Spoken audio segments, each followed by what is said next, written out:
नमस्कार, मेरा नाम नवनीत मुकेश कुमार शर्मा है। आपको जैसा कि थंबनेल में आप मेरे पीछे दिख रहा होगा कि एसआई से पहले आरपीएससी का ट्रेलर या फिर एसआई टेलीकॉम एग्ज़ाम पर चर्चाएँ। तो मैं आपको एक बात कहूँ कि मेरा ये उद्देश्य इस वीडियो को लाने का या इस पेपर पर चर्चा करने का ये मात्र नहीं है कि मैं आपको इसके उत्तर बता जाऊँ। मैं भी एक विद्यार्थी हूँ। अगर 15 अक्टूबर 2025 को मेरा रिज़ल्ट नहीं आता या 15 नवंबर को आता, तो मैं भी आप ही के साथ एसआई की पेपर दे रहा होता। और अगर मैं भी आप ही के साथ एसआई की पेपर दे रहा होता, तो मैं भी उसी उत्साह में होता कि आरपीएससी की आंसर की आए और मैं उसका मूल्यांकन करूँ। मैं एक विद्यार्थी हूँ और मैं एक विद्यार्थी की तरह ही इस पेपर का मूल्यांकन करना चाहता हूँ कि विद्यार्थियों के मन में क्या आता है कि इस पेपर से हम क्या-क्या लेके जा सकते हैं, क्योंकि ये पेपर तो हो चुका। इनसे हमें क्या सीखना है कि एसआई का जो पेपर होगा, जो 5 अप्रैल 2026 को प्रस्तावित है, उसमें आरपीएससी हमसे क्या माँग रही है। यहाँ अगर हम इस पेपर के किस भाग से, सिलेबस के किस भाग से कौन-सा प्रश्न आया है, ये जान लें, तो हम ये भी तो पता कर सकते हैं कि आरपीएससी अगली बार हमसे क्या पूछेगी। क्योंकि पेपर बनना अभी बाकी है। आरपीएससी ने पहले ही बता दिया है कि किस दर्जे का पेपर रहेगा। मैं आपको बिल्कुल नहीं कहूँगा कि ये पेपर आसान है। मैं आपको बिल्कुल नहीं कहूँगा कि ये पेपर मीडियम दर्जे का है। मैं आपको ये भी नहीं कहूँगा कि ये पेपर मुश्किल दर्जे का है। आप सभी अपना-अपना मूल्यांकन अपने स्तर पर कीजिए। परंतु एज़ अ स्टूडेंट मैं आपके साथ कनेक्ट करके एक पेपर का अच्छा-सा विश्लेषण करना चाह रहा हूँ, जिससे हम पता लगा सकें कि किस प्रश्न से क्या-क्या ऑप्शंस बने हैं, उन ऑप्शन की गहराई क्या है, किस विषय से कितने प्रश्न पूछे गए हैं। इसमें हम अगर अंदर की ओर झाँके, तो पता लगाना अति आवश्यक हो जाता है कि विषय के अंदर का डिस्ट्रीब्यूशन क्या है। अगर हम आगे बढ़े, तो हम ये पाएँगे कि राजस्थान का जो इतिहास है ना, उससे 2 प्रश्न आए हैं। राजस्थान के जो इतिहास है, उससे मात्र और मात्र 2 प्रश्न पूछे गए हैं। और राजस्थान के कला व संस्कृति से 8 प्रश्न पूछे गए। ये आप अगर अचंभित ना हो तो मैं एक बात कहूँ, एक प्रश्न चंद्रसेन जी वाला है और एक प्रश्न जो गोपीलाल यादव जी वाला है। आप सभी ने आंसर्स मिला लिए ही होंगे, क्योंकि पेपर को हुए भी 2 दिन हो चुके हैं। परंतु यहाँ मेरा मकसद आपको उत्तर बताना है ही नहीं। हम यहाँ एक विश्लेषण के दर्जे से देख रहे हैं कि कला व संस्कृति के 8 प्रश्न क्यों पूछे गए और सिर्फ मॉडर्न हिस्ट्री से 1 प्रश्न और मिडाइवल हिस्ट्री से 1 प्रश्न ही क्यों पूछा गया। इसके लिए हम सिलेबस देखेंगे, क्योंकि मैंने जब 5 दिन पहले आपके साथ सिलेबस पे ही चर्चा की थी, तो मेरा मुख्य बिंदु यही था कि हम समझे तो सही कि आरपीएससी हमसे चाह क्या रही है। ये अति आवश्यक हो जाता है कि हम समझ लें कि आरपीएससी डिमांड क्या है। यहाँ हम प्रश्न पत्र के एमसीक्यूज पे भी चर्चा करेंगे, जिससे हम आगे के जो आगामी हमारी परीक्षा है, जो 4 माह बाद प्रस्तावित है, उसके लिए हम पहले से ही तैयार हो जाए। अगला जो देखेंगे हम, तो प्राचीन भारत के इतिहास से 2 प्रश्न है और आधुनिक भारत के इतिहास से 3 प्रश्न है।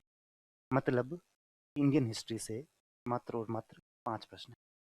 अब हम पूरे दिन अगर इंडियन हिस्ट्री को इतना समय दे दें, तो ये शायद एक विद्यार्थी के नाते हम उतना खुद के साथ मूल्यांकन नहीं कर पा रहे हैं। हमें यहाँ आरपीएससी का जो बदलता हुआ पैटर्न है, उस पे भी चर्चा करेंगे। किस प्रकार के प्रश्न पूछ रही है, क्या वो प्रश्न सॉल्व किए जाने लायक है या नहीं है। सभी प्रकार के प्रश्नों पर हम चर्चा करेंगे। पर ये जानना अति आवश्यक हो जाता है कि 2+3 5 क्वेश्चन, 8+2 10 क्वेश्चन, तो हमें हमारे पढ़ाई का समय किस विषय को कितना देना चाहिए। विश्व का भूगोल 4 प्रश्न, भारत का भूगोल 6 प्रश्न, राजस्थान का भूगोल 7 प्रश्न, टोटल मिला के 17 प्रश्न हो जाते हैं। 17 प्रश्न का मतलब होता है 34 नंबर। 200 में से 34 नंबर सिर्फ अगर ज्योग्राफी ले जा रही है, तो ये सोचने समझने की बात अवश्य है कि इसका वेटेज कितना हो जाता है।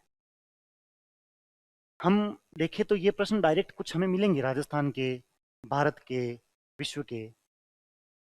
17 प्रश्न अपने आप में एक वेटेज रखते हैं। इसके हमारे ज्योग्राफी कहने का मतलब ये नहीं है कि सिर्फ ज्योग्राफी, इसमें भी तो हम जाएँ कि विश्व के भूगोल को कितना समय दें, कि उन 40 पन्नों के नोट्स है, उनको हम कितने समय उनके साथ बैठे और कितने समय इनके साथ बैठे, कितने समय इनके साथ बैठे। असली मूल्यांकन तो ये है, क्योंकि मैं चूँकि स्वयं एक विद्यार्थी हूँ और मेरा एक ही वक्तव्य रहेगा पूरे इस 2.5 घंटे के, 2 घंटे के, जितनी भी लंबी क्लास चलेगी हमारी, कि एक विद्यार्थी के दृष्टिकोण से इस पेपर को समझा जाए।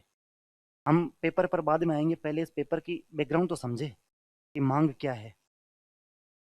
राजस्थान की अर्थव्यवस्था 5 प्रश्न, भौतिक विज्ञान 1 प्रश्न, भारतीय अर्थव्यवस्था 9 प्रश्न, पॉलिटी के 14 प्रश्न हैं। इसमें से भारतीय अर्थव्यवस्था के 9 प्रश्न हैं। राजस्थान के मैं मानता हूँ कुछ ऊटपटांग प्रश्न है जो आपको बार बार सुई की नोक की तरह चुभ रहे हैं, उन्हें हमें देखना ही नहीं होता है। उनके अलावा भी 98 99 और भी प्रश्न हैं, उन पर भी चर्चा की जानी चाहिए। फिजिक्स 1, रसायन विज्ञान से 1 प्रश्न और बायोलॉजी से 3 प्रश्न। मैं मानता हूँ कि बायोलॉजी उतनी आसान नहीं रही है। मैं स्वयं उस तरीके से आपको कह रहा हूँ कि बायो के कुछ प्रश्न काफ़ी अच्छे दर्जे के थे और सही में अच्छे दर्जे के प्रश्न थे। हम अगर प्रौद्योगिकी की बात करें तो मैंने जब आपको कहा था आज के 4 5 दिन पहले ही क्लास में, इस पेपर का नाम है general awareness and general science. Science के प्रश्न तो पूछे जाएंगे ही जाएंगे। 3 4 5 और 9, 14 प्रश्न हो गए। 14 प्रश्न साइंस के आ रहे हैं, लेकिन बात यह है कि प्रौद्योगिकी के प्रश्न कहाँ से आ रहे हैं। हम देखेंगे क्वांटम का एक प्रश्न है, स्पेस से प्रश्न है, परंतु वो प्रश्न तो करंट से है ना। इसीलिए मेरा मकसद यहाँ समसामयिक सहित लिखने का था कि ये जो प्रश्न है ये करंट से लिंक हो रहे हैं, साइंस एंड टेक्नोलॉजी के। तो अगली बार जब हम साइंस एंड टेक्नोलॉजी पढ़े तो हम करंट से भी परिचित रहे कि कौन सा नया उपग्रह, कौन सी नई सैटेलाइट लॉन्च की गई, डीआरडीओ ने कौन सा नया आविष्कार किया, कौन सी मिसाइल नई हमने लाई है, सभी फ्रिगेट कौन से हैं, अन्य अन्य प्रोजेक्ट 17A 75, उनके बारे में भी पढ़ना अति आवश्यक हो जाता है, क्योंकि ये प्रकार का प्रश्न पूछा है आरपीएससी ने।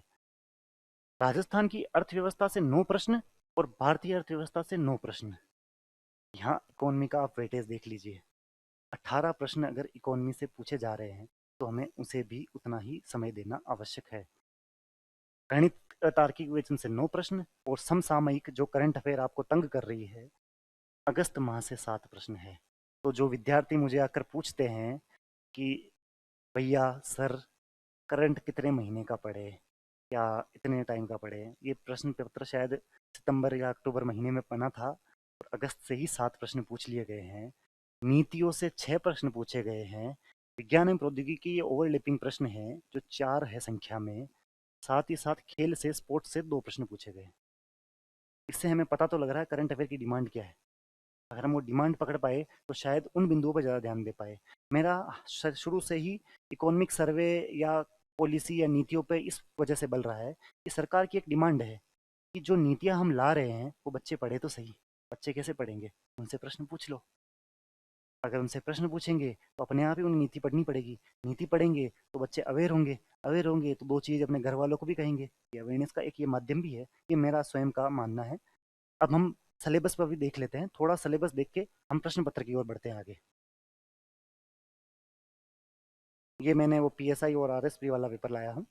ये जैसा कि मैंने पहले भी बताया था कि आपका जो एसआई का पेपर होने वाला है अप्रैल माह में, उससे राजस्थान की इतिहास क्लास से 11 से 12 प्रश्न चल रहे हैं। आज भी 10 प्रश्न हमको देखने को मिले हैं। भारतीय इतिहास की बात करें तो 6 5 5, आज भी हमें 5 ही प्रश्न देखने को मिले हैं ना। भारत विश्व का भूगोल देखिए, 10 9 10 9, आज भी हमें 9 या 10 प्रश्न ही देखने को मिले हैं। पैटर्न वही है, आप पैटर्न समझिए। समस्या यही आती है कि हम किस विषय को कितना समय दे रहे हैं वो समझ ही नहीं पाते हैं। इंडियन पॉलिटी को 9 से 8 9 प्रश्न, आज भी तो 9 ही प्रश्न थे ना जो हम डिस्कस कर रहे हैं टेलीकॉम वाले में। तो ये पहले ही चीज़ें पहचानी जा सकती है विश्लेषण के साथ।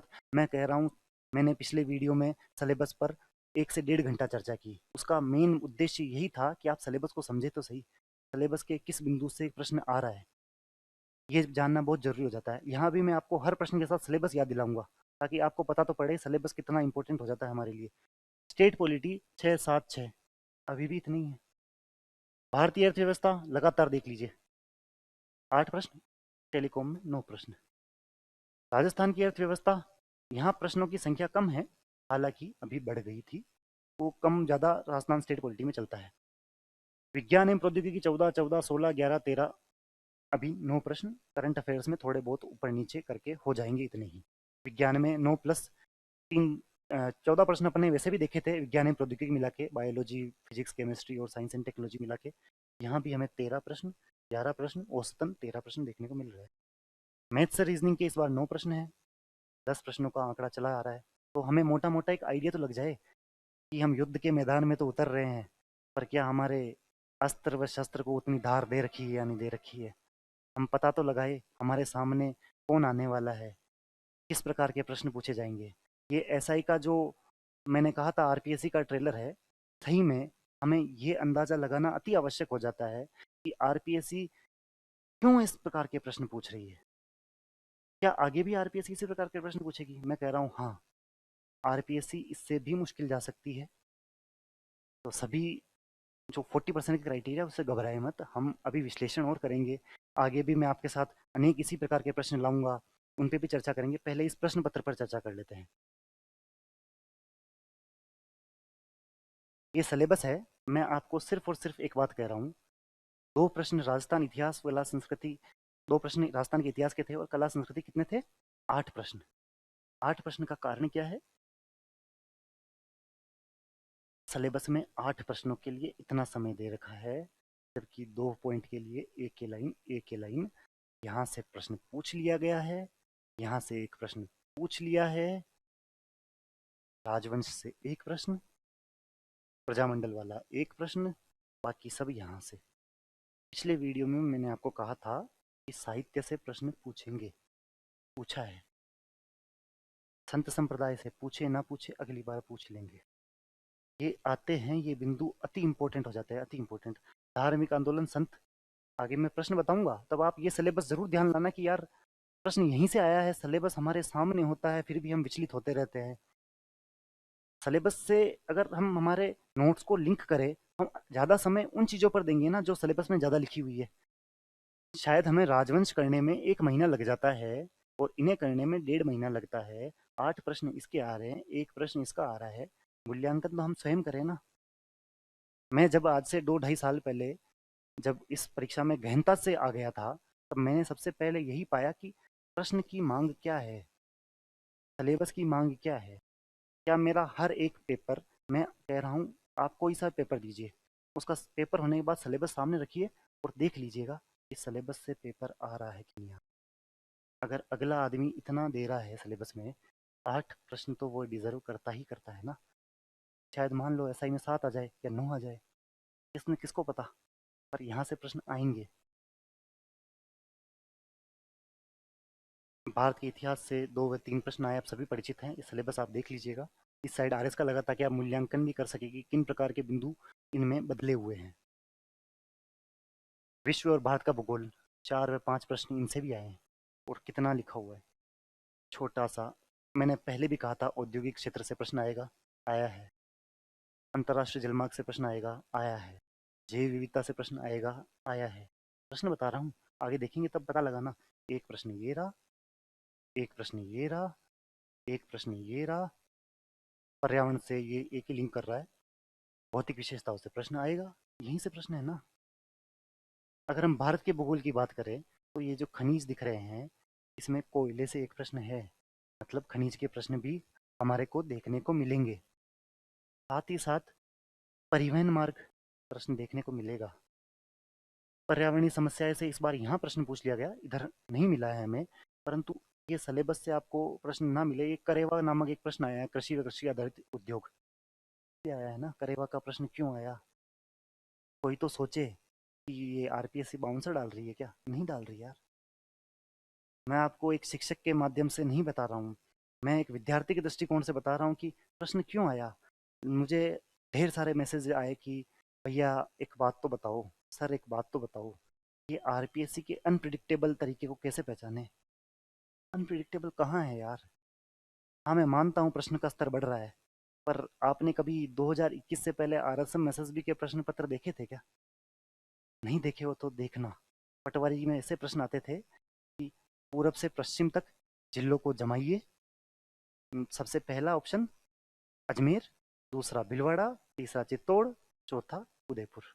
जमा लीजिएगा। फिर ऑप्शन भी उसी तरीके के होंगे। ये तो R S M S S B ने अभी तरीका बदला है। एक में तो मीम भी देख रहा था, मीम आता है एक कि R S M S S B और आरपीएससी के बीच में मूल्यांकन होता है कि R S M S S B का पेपर देने जाने के बाद लोग सोचते हैं कि हम पढ़े ही क्यों, और आरपीएससी पेपर देने के आने के बाद भी लोग यही सोचते हैं पढ़ के भी क्या कर लेंगे। ऐसा कुछ नहीं है। सिलेबस को और क्वेश्चन के कितने अंक से कितने प्रश्न उठ रहे हैं उससे हम देखेंगे तो शायद एक बेहतर स्थिति में आ पाएंगे, क्योंकि एसआई नामक एक पोस्ट खुद में बहुत बड़ी हो जाती है। आप एसआई नामक पोस्ट का वजन तो देखिए, सब इंस्पेक्टर, उसके लिए वह एक बेस मानक तो रखेंगे ना, तो उनको भी एक जिम्मेवारी बनती है कि वह भी अच्छे तरीके के प्रश्न लेके आए। प्रश्न पर भी चर्चा करेंगे, उत्तर बताएंगे, नहीं आएगा तो साफ कहेंगे नहीं आया। विद्यार्थी दृष्टिकोण यही है। यहाँ मैं आपके साथ एक टीचर के तौर पर या किसी और तरीके से संवाद नहीं कर रहा हूँ। विद्यार्थी से विद्यार्थी का, जैसे हम चाय की थड़ी पर बात करते हैं, मैं बस वही कर रहा हूँ, वही समझ लीजिएगा, बस एक फॉर्मल तरीके से। अगले पेज पर चले हम। ये आप सिलेबस ध्यान रखना, जब मैं आपको प्रश्न बताऊं तो सभी प्रश्न बताऊंगा सिलेबस से मिलते हुए प्रश्न दिखेंगे आपको। राजस्थान का भूगोल, यहाँ से भी प्रश्न दिखेंगे। खनिज प्रश्न आएगा, बताऊंगा। जनसंख्या, जो स्केड्यूल ट्राइब वाला प्रश्न है, यहाँ से आया है। यहाँ से कोई उस तरीके का प्रश्न थोड़ी ना कि आरपीसी ने देखा कि खोजो ऐसा प्रश्न खोजो जो ना आए, सिलेबस से आते हैं। इसलिए बोलते हैं सभी आके टॉपर्स की सिलेबस पढ़ लो। उद्योग और औद्योगिक विकास की संभावनाएं प्रश्न है। जलवायु प्राकृतिक संस्थान, अभी चलो हम प्रश्नों की तरफ ही लौटते हैं। आपको भी जिज्ञासा हो रही होगी कि प्रश्न को देखे तो सही सोल्व होते या नहीं। हालांकि यही जिज्ञासा होगी कि प्रश्न होंगे या नहीं, उन पर भी लौटते हैं। ये भारत का ये पॉलिटी का सिलेबस है, ये स्टेट पॉलिटी का सिलेबस है, ये इकोनॉमी है। इकोनॉमी में थोड़ा मैं रुक के चर्चा करना चाहूँगा। बैंकिंग एक प्रश्न, बजट निर्माण एक प्रश्न, स्टॉक एक्सचेंज एक प्रश्न, राजकोषीय मौद्रिक नीतियाँ एक प्रश्न, ई कॉमर्स एक प्रश्न, मुद्रास्फीति एक प्रश्न। आगे आएंगे तब आप देखना, शुरू शुरू में हम इकोनॉमी डिस्कस करेंगे, तब आप ये तो देखना कि कम से कम प्रश्न आए कहाँ से। जरूरी ये हो जाता है कि प्रश्न आए, इकोनॉमी के प्रश्न आ गए, इकोनॉमी के इतने सारे प्रश्न आ गए, इकोनॉमी के इतने सारे प्रश्न आ गए, तो अभी बैठ के तो देखो कि कहाँ से आए ये। बजट से, बैंकिंग से, वापस याद दिलाऊंगा, हर प्रश्न के साथ सिलेबस का बिंदु याद दिलाऊंगा मैं आपको। स्टॉक एक्सचेंज आया, राजकोषीय से आया, ई कॉमर्स से आया, मुद्रास्फीति से आया, यहाँ से भी प्रश्न। अब यहाँ से पूछेंगे, ये एक्सप्लोर करना बाकी है। योजनाएं देखेंगे तो यहाँ से योजनाएं, सब चीज़ें एक्सप्लोर होगी। अभी एसआई में शायद यहाँ से प्रश्न हो जाए, पर सिलेबस के साथ अलाइंड होकर पढ़ना तो चाहिए। राजस्थान की अर्थव्यवस्था, तो आप देखेंगे तो आप कहेंगे कि इसी इसी से 3 प्रश्न है इस वाले बिंदु से। जब मैं पिछली बार RS 2024 का प्रश्न पत्र सोल्व करवा रहा था, तब मैंने आपको कहा था ये इतना बड़ा बिंदु क्यों दे रखा है। अगला आदमी अगर मैं पेपर बनाने बैठा हूँ, पेपर खोल के बैठा हूँ, तो मैं कम से कम ये तो देखूंगा ना कि ये इतना बड़ा बिंदु है ही क्यों। इनमें कहाँ कहाँ से प्रश्न आए आप देखना, इसी बिंदु से प्रश्न है। इनके लिए योजनाएं है ना, ये योजनाएं, यहाँ से प्रश्न है। विकास परियोजनाएं, विकास, कृषि, उद्योग, सेवा क्षेत्र, ये मैं फिर हाईलाइट करके जा रहा हूँ। एक प्रश्न आपको अभी भी मिलेगा और एक प्रश्न आपको आपके एसआई के सिलेबस में भी मिलेगा। ये तो लिखित है, मिलेगा ही मिलेगा, हर बार आता है, कभी नहीं रुका ये प्रश्न। यहाँ से एक प्रश्न आएगा, और गिनती का 5 पेज का चैप्टर नहीं है वो, पहला चैप्टर, ये पहला चैप्टर नंबर 1 है। ये विज्ञान एवं प्रौद्योगिकी देख लीजिए, इसको करंट अफेयर से लिंक करना होता है। ये आप जो देखेंगे ना, ये वाला बिंदु, आप सोचेंगे ये प्रश्न कहाँ से आ रहे हैं, कुछ ऊट पटांग लिखा हुआ है। राजस्थान के विशेष संदर्भ में कृषि वानिकी, राजस्थान में विज्ञान एवं प्रौद्योगिकी विकास, एक प्रश्न है इससे। जो बजट वाला प्रश्न है वो यहाँ से आया है, उसको आप करंट का माने कहीं का माने, पर प्रश्न तो यहीं से है ना। अब हम प्रश्न के ऊपर ही चलते हैं। ये रहा हमारा, ये करंट का प्रश्न है। करंट के सभी प्रश्न एक साथ ही चर्चा करेंगे। हम पहले जीके के पेपर के बारे में चर्चा कर लेते हैं। ये प्रश्न जो आपको आपके स्क्रीन पर दिख रहा होगा, ये प्रश्न आया कहाँ से, पहला बिंदु। सॉल्यूशन तो ठीक है, चलो ये रहा सॉल्यूशन, डॉल्फिन। आंसर ये रहा, आंसर बताना उद्देश्य है ही नहीं, उद्देश्य ये है कि आया कहाँ से। साउंड नाम का एक चैप्टर है, ध्वनि नाम का एक चैप्टर है, उसमें हमारे नोट्स में इस प्रकार से 3 एरो लगे हुए हैं, इंफ्रासोनिक, अल्ट्रासोनिक, सुपरसोनिक। कौन अल्ट्रासोनिक साउंड प्रोड्यूस करता है, डिमांड ये है, कौन करता है। प्रश्न की डिमांड ये रही। चलो इसका उत्तर डॉल्फिन है। पर हमने इससे सीखा क्या कि फिजिक्स के जो सामान्य जीवन में साइंस का सिलेबस आप अगर देखेंगे तो सामान्य जीवन में विज्ञान इस प्रकार का, ये chemistry in everyday life, science in everyday life नाम का एक टॉपिक लिख रखा है, वहाँ से एक प्रश्न आया है। ठीक है, अब हम अगले प्रश्न पर चले, जिनका हम अच्छे से विश्लेषण करेंगे। ये जो मैं आपको बता रहा था, अपश्रव्य, श्रव्य, पराश्रव्य, ये रहा डॉल्फिन। क्या है ना, कुछ हमारे बीच में भी एक कौतूहल होता है कि प्रश्न नोट से नहीं आ रहे हैं, नहीं आ रहे हैं। मैं तो सिर्फ और सिर्फ एक विश्वास दिलाने के लिए ही कह रहा हूँ कि किसी भी संस्था पर विश्वास कीजिए, सब कुछ आएगा। उतना नहीं तो थोड़ा बहुत तो अगर किसी पे विश्वास रखें तो बेहतर रिजल्ट आपको अवश्य देगा। हम एक स्टूडेंट के पॉइंट ऑफ व्यू से आगे बढ़ेंगे, बाकी चर्चाएं हम साथ साथ करते ही रहेंगे। परंतु अगले प्रश्न पर अगर हम देखें तो ये प्रश्न आया कहाँ से। मैं अगर आपके साथ 4 दिन के पहले वीडियो अपलोड हुई है, जब मैं economic survey economic survey economic survey चिल्ला चिल्ला कर कह रहा था कि प्लीज़ पढ़ लो, चालू हो गया economic survey. Doctor Bhimrao Ambedkar Rajasthan Dalit Adivasi Udyam Protsahan योजना के विषय में निम्नलिखित कथनों पर ध्यान दीजिए। आराम से प्रश्न पढ़ लीजिए। हालांकि आपको तो आंसर भी पता होंगे अब, पर आंसर बताना उद्देश्य तो कभी रहा ही नहीं है। आंसर बता के मैं आपको कह रहा हूँ, ये जो मैंने एक बड़ी सी लाइन मारी थी ना कि ये रही योजनाएं, वहां से है ये प्रश्न, उस जगह से ये प्रश्न आया है। यह योजना राज्य के आर्थिक विकास में अनुसूचित जाति व अनुसूचित जनजाति के लोगों के प्रभावी सहभागिता और योगदान को सुनिश्चित करती है। ठीक है, इस योजना में मार्जिन मनी अनुदान परियोजना लागत के 25% के बराबर या 25 लाख जो भी कम हो दिया जाता है। सही है। बिंदु नंबर 3, इस योजना में ब्याज अनुदान 25 लाख तक के ऋण के लिए 9%, 25 लाख से 5 करोड़ तक के ऋणों के लिए 7% और 5 करोड़ से 10 करोड़ तक के लिए 6%। तीनों ही ऑप्शन सही है। तीनों ही बिंदु सही है, तो हमारा उत्तर हो जाएगा 1, 2, 3 सही है। ठीक है, आपने आंसर आपको पहले ही मालूम था, पर यहाँ का उद्देश्य मैं सिर्फ और सिर्फ बताना चाह रहा हूँ, ये इकोनॉमिक सर्वे का है। एक और योजना है इसी तरीके की, जिसमें 25 लाख के लिए 8% है, 25 लाख से 5 करोड़ के लिए 6% है, और 5 करोड़ से 10 करोड़ तक के लिए 5% है। उसमें कुछ और बदलाव है। ये रहा मुख्यमंत्री, जो मैं आपको कह रहा था ना, मुख्यमंत्री लघु उद्योग प्रोत्साहन योजना। जो मेरे भाई बहन जिन्हें ये मेरे से पूछते हैं कि इकोनॉमिक सर्वे कहाँ का पढ़े, पुराना पढ़े नया पढ़े, अगर ये प्रश्न आ जाए तो उस तरीके से मत रहना। अगला प्रश्न 2019 से मैं थी ये योजना, और ये योजना है 2022 की। तो आप लेटेस्ट लेटेस्ट बोलते हैं ना, नया इकोनॉमिक सर्वे आएगा तब पढ़ेंगे, नया इकोनॉमिक सर्वे आएगा तब पढ़ेंगे। नया इकोनॉमिक सर्वे कब आएगा? फरवरी में आएगा, मार्च अप्रैल तक आपके पास पहुंचेगा, और 5 अप्रैल को आपका एग्जाम हो जाएगा। फिर पढ़ना आराम से। ये प्रश्न है, ये लिखा हुआ है, ये इकोनॉमिक सर्वे जो अपने नोट सब पे किताब मिलती है, अभिषेक सर पढ़ाते हैं, वहाँ से उठा हुआ प्रश्न है। ये किया जा सकने वाला प्रश्न है। अभी तक के जो भी प्रश्न आए हैं सभी किए जाने वाले हैं। आगे भी देखते हैं, जो नहीं आएगा साफ कहेंगे नहीं आएगा। हर प्रश्न किसी को आ भी नहीं सकता, और हर प्रश्न आएगा भी क्यों? हर प्रश्न आने लग जाएगा तो 200 में से फिर तो 180 190 वाले काम हो जाएगा। ये प्रश्न जो मैं आपको कह रहा था कि चैप्टर नंबर 1 देखिए, ऊपर ही ऊपर मैंने इकोनॉमिक सर्वे पे गोला मारा था, और मैंने कहा था आपको कि ये प्रश्न अवश्य देखिएगा कि यहाँ से प्रश्न मिलेगा, आगे भी मिलेगा।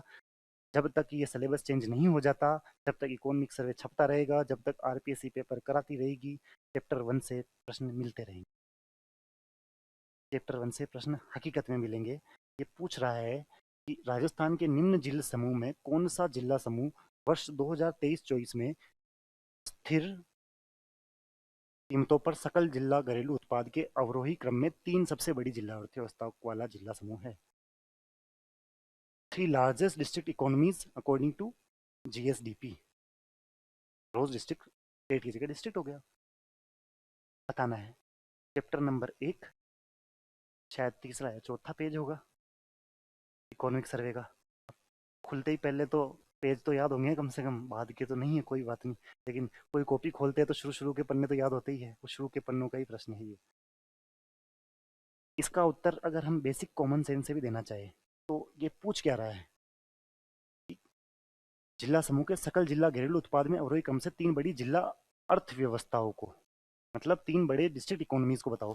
तो जयपुर से बड़ा तो क्या है, जहां 2011 के अनुसार अगर 66 लाख जनसंख्या रह रही है सिटी सिटी में, उससे बड़ा तो क्या ही हो जाएगा। और 2025 चल रहा है, अभी तो स्थिर कीमतों पे ही मापना, लेकिन 2025 चल रहा है, तो जनसंख्या इतनी बड़ी है तो अपने आप सब कुछ होगा। जयपुर, यहाँ कहीं जयपुर दिख रहा है क्या आपको नंबर एक पर? मैं आपको एक और बात बताऊं, आर एस मेन्स 2024 शायद दूसरे या तीसरे नंबर का प्रश्न होगा, इकोनॉमी का 2 नंबर का, जहाँ ये लिखा हुआ था कि पर कैपिटा इनकम के अनुसार जिलों को, 4 जिलों के नाम लिखिए। मेंस में 2 नंबर का क्वेश्चन था, पर कैपिटा इनकम की जगह कुछ और पूछ लिया, ये सही प्रश्न डाल दिया। इसकी जगह कुछ और पूछ लेगा, 5 अप्रैल 2026 को जो पेपर आएगा उसमें पूछ लेगा। है प्रश्न यही। चाय पीते पीते चर्चा करें तो ऐसे भी तो चर्चा करें कि प्रश्न हो भी सकते थे, होंगे आगे भी देखिएगा।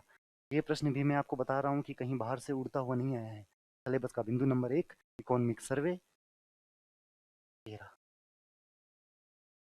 जयपुर, अलवर, जोधपुर, चौथे भिलवाड़ा, पांचवें अजमेर।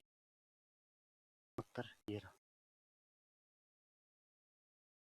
ये भी पहला चैप्टर वही आपको जो मैंने बताया था।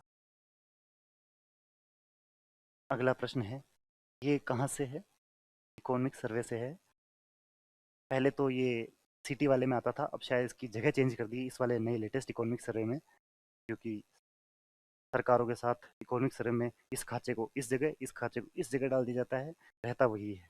2-4 योजनाएं नहीं जोड़ दी जाती है। इकोनॉमिक सर्वे 80% हमेशा हर साल सेम रहता है। राजस्थान जनाधार योजना, जनाधार योजना के बारे में निम्न कथन पढ़िए और नीचे दिए गए कूटों का उपयोग करके सही उत्तर चुनिए। राजस्थान जनाधार प्राधिकरण प्रत्येक परिवार को 11 अंकीय और परिवार के प्रत्येक सदस्य को 10 अंकीय पहचान संख्या प्रदान करता है। एक बात तो सोचिए, परिवार को तो 11 अंकीय और सदस्य को 10 अंकीय, तो उल्टा है। सदस्य को 10 अंकीय, परिवार को 11 अंकीय नहीं, परिवार 10 अंक, सदस्य 11 अंक। जनाधार का है। मैं तो कह रहा हूँ इस बार का इकोनॉमिक सर्वे करो बंद। पुराना इकोनॉमिक सर्वे हो, कोई भैया बड़े बड़े भैया है उनके पास, तो इससे पुराना, उससे पुराना, उससे पुराना होगा, उसमें भी देख लेना। 2019 में अनाउंस हुआ था ये बजट, 2019 में। और ये वाली जो दूसरी लाइन है ना, जनाधार कार्ड ही राशन कार्ड है, 5 अप्रैल 2022 की खबर है ये, कि जनाधार कार्ड ही आज से राशन कार्ड होगा। नोट्स में ये भी लिखा हुआ है, क्योंकि ये 10 नंबर का या 5 नंबर का प्रश्न मेंस में आ सकता है, इसकी तैयारी करते हैं लोग। 5 अप्रैल 2022 को इसे राशन कार्ड में किया गया। शायद मैं अगर दिनांक सही बोल रहा हूँ या साल सही बोल रहा हूँ तो यही होगा, 2021-22 हो सकता है, उसके लिए माफ़ी पहले से ही। जनाधार प्लेटफॉर्म को जन्म, मृत्यु, विवाह पंजीयन के लिए बनाए गए पहचान पोर्टल के साथ समन्वित कर दिया गया है, कर दिया गया है। तीनों ही बिंदु सही है क्या? तीनों ही बिंदु सही है? नहीं, के बिंदु गलत हो गया। हमारा उत्तर हो गया बी और सी सत्य है। क्योंकि यहाँ क्या दिक्कत आई, परिवार के लिए तो 10 अंकीय और सदस्य के लिए 11 अंकीय। इस प्रकार से इस क्वेश्चन को डील किया जा सकता था। अभी हम आसान प्रश्न ही देख रहे हैं, मुश्किल आएंगे, हाँ मैं कह रहा हूँ मुश्किल आएंगे। पेपर इतना आसान होता तो इतना शोर शराबा भी नहीं होता। लेवल का पेपर है, और आरपीएससी को भी उन्हें, एक बात बताइए आप मेरे को, ये कितने पदों के लिए वैकेंसी है? 98 पद, 9-8। तो अगर राजस्थान में चुनिंदा 98 लोगों को उन्हें चुनना होगा जो इस पद के लिए आएंगे, 98 लोगों में कुछ तो ढूंढेंगे वो ऐसा, बताइए। एसआई की वैकेंसी आएगी 1000 लोगों पे, उसमें कुछ तो ढूंढेंगे कि राजस्थान के चुनिंदा 1000 लोगों को चुन रहे हैं। चुनिंदा 1000, सोचिए, पूरे राजस्थान में। कभी जिले में 1000 रैंक लाने पे भी हम इतना खुश हुआ करते थे, यहाँ राजस्थान में लानी है। और वो तो एक कक्षा हुआ करती थी, यहाँ तो मैं कह रहा हूँ ना, रिजल्ट 1 महीने बाद आता तो मैं ये पेपर दे रहा होता। आपके साथ ही एसआई की टेस्ट सीरीज में बैठा करता था मैं भी, जो आप सुप्रीम बोर्ड में एसआई की टेस्ट सीरीज देते हो, आज के 2 माह पहले मैं भी गंगा जमुना वाली बिल्डिंग में बैठा करता था, मेरा पेपर वहाँ लगता था।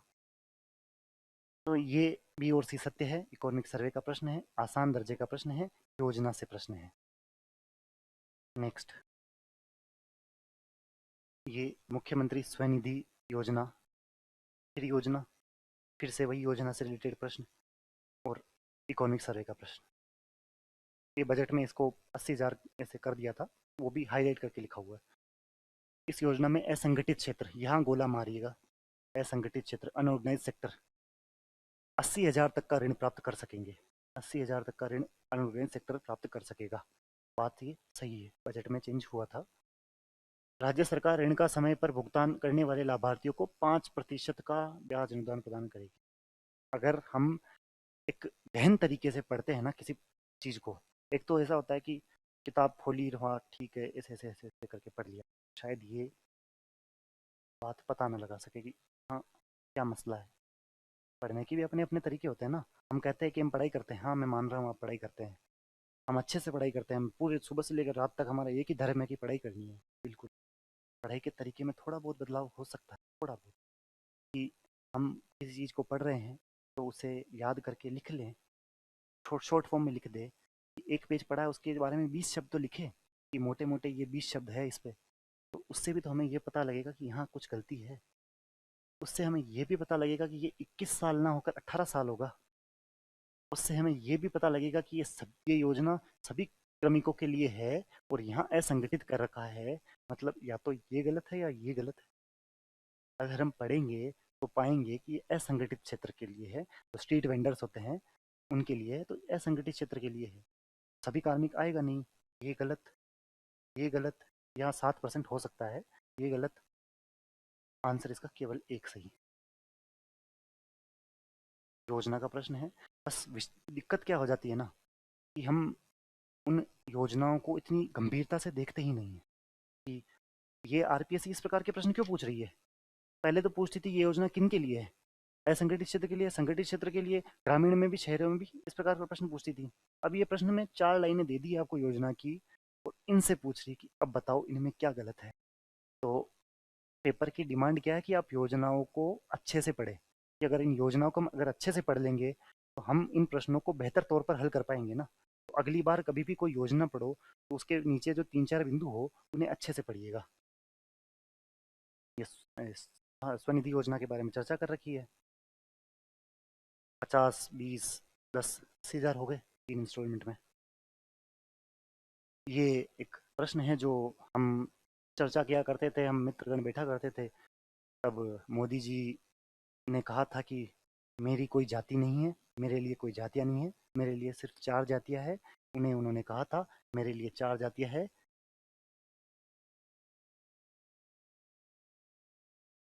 ज्ञान, गरीब, युवा, अन्नदाता, नारी।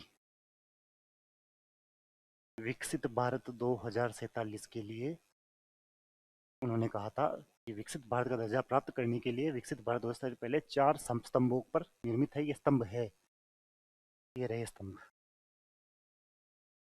गरीब, युवा, आगे लिखा हुआ भी है, ऐसी बात नहीं, करंट अफेयर्स में कवर कर रखा है ये, करंट अफेयर कहीं ना कहीं इसकी चर्चा लिखी होगी। ये रहा, गरीब, युवा, अन्नदाता, नारी। प्रश्न वहीं से आते हैं, कुछ करंट से आएंगे। हाँ, अब थोड़ा सा मुद्दा ये हो गया है कि आरपीएससी करंट को भी जोड़ने लग गई। आप राजस्थान का देखेंगे, हम प्रश्न आएगा तब, एक अललपंख पक्षी नामक प्रश्न पूछा गया है। वो प्रश्न करंट का प्रश्न है और हिस्ट्री में डाला हुआ है। एक पहले भी एक प्रश्न आया था जो एक ही गेट है किले के, वो भी करंट में चर्चाओं में था। हिस्ट्री के, ज्योग्राफी के प्रश्न आपको अधिकांशतः वो मिल जाएंगे जो चर्चाओं में है, जो अखबारों में आ रहे हैं। कहते हैं कि अखबार पढ़ा कीजिए, अखबार इसलिए पढ़ा कीजिए क्योंकि अलल पंख वाली अगर आप चीज़ अखबार में पढ़ लेते तो शायद 2 नंबर लोगों से आगे होते। 2 नंबर का मतलब है आप कम से कम 5 से 10 हज़ार लोगों से आगे होते। कम से भी कम 5 से 10 हज़ार लोग इस 2 नंबर की श्रेणी में आते हैं। 7 लाख लोगों ने फॉर्म भरा है एसआई का, सिलेक्शन है 1,000। मैं सीरियस कैंडिडेट्स के लिए कह रहा हूँ कि इधर उधर विचलित होने की बजाय विश्वास करके पढ़ डालिए। विश्वास करके अगर स्वयं सच्ची में पढ़ेंगे ना, इन प्रकार के प्रश्न सही होंगे आपके। पढ़े तो सही। हम क्या करते हैं, कि आज ये पढ़ लिया, आज ये पढ़ लिया, आज ये पढ़ लिया। जो आपको यहाँ क्लासरूम में कराया जा रहा है उसे घर जाके अच्छे से पढ़े। वही नोट्स की लाइनें लेके आया हूँ, कुछ करंट के हैं, कुछ नोट्स की लाइनें हैं, वहीं से प्रश्न आ रहा है। पर समस्या कुछ और हो जाती है कि हम कंटिन्यूटी नहीं बना पाते हैं हमारी पढ़ाई में।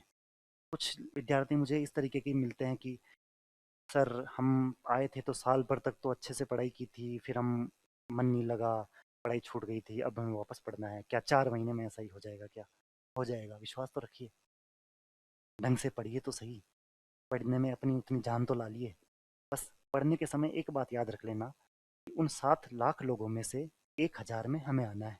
बस आपकी सारी सारी जो मन में कितने घंटे पढ़ना है, कैसे पढ़ना है, कब सोना है, कब खाना है, कब उठना है, सब क्लियर हो जाएगा जब आपको ये पता लग गया कि सिर्फ और सिर्फ 1,000 लोग ही पास होंगे 7 लाख में से।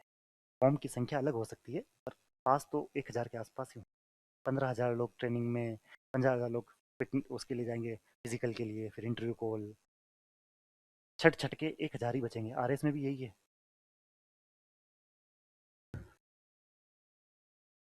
ये प्रश्न विश्वास नहीं हो तो 5 दिन पहले ही स्प्रिंग बोर्ड अकेडमी के यूट्यूब चैनल पर डला हुआ था पेपर, जहाँ मैंने बताया था कि आरएस 2024 में यही प्रश्न 2 बार पूछा गया, सेम प्रश्न। राजस्थान के निम्न में से किस जिले में रिकोक के मेडिटेक मेडिकल डिवाइस पार्क विकसित किया गया है?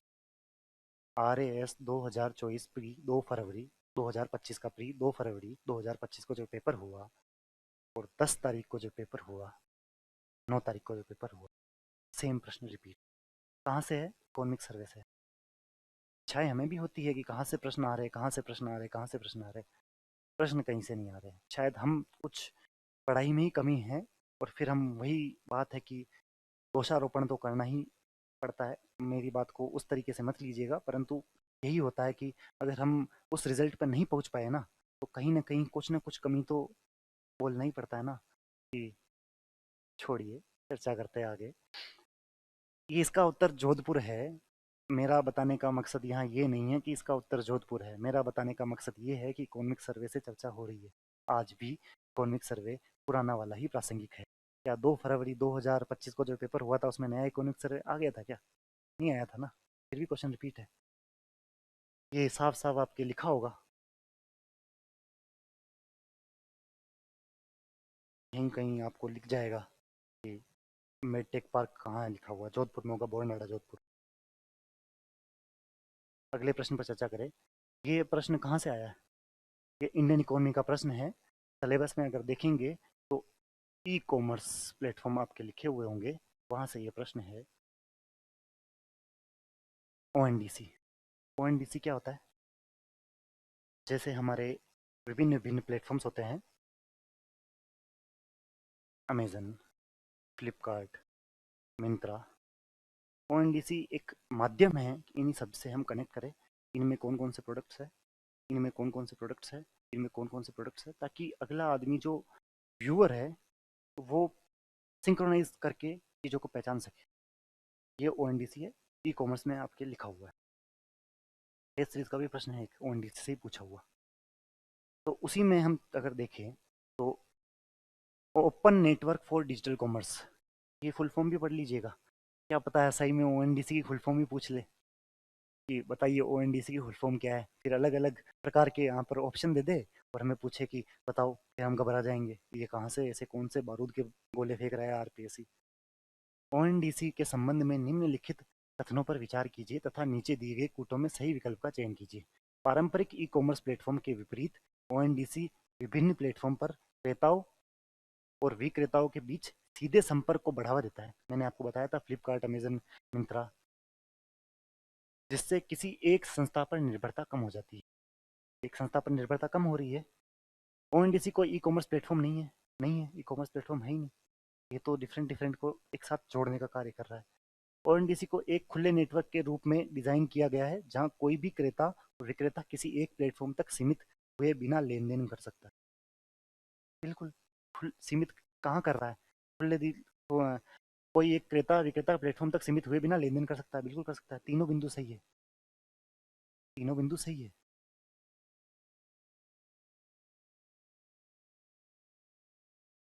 ये हमारे उसमें पूछा था कि लोकतांत्रिक में किया जा रहा है, तो हम इसके आंसर में लिखा होगा, सॉल्यूशन उन्होंने डाला नहीं है ये।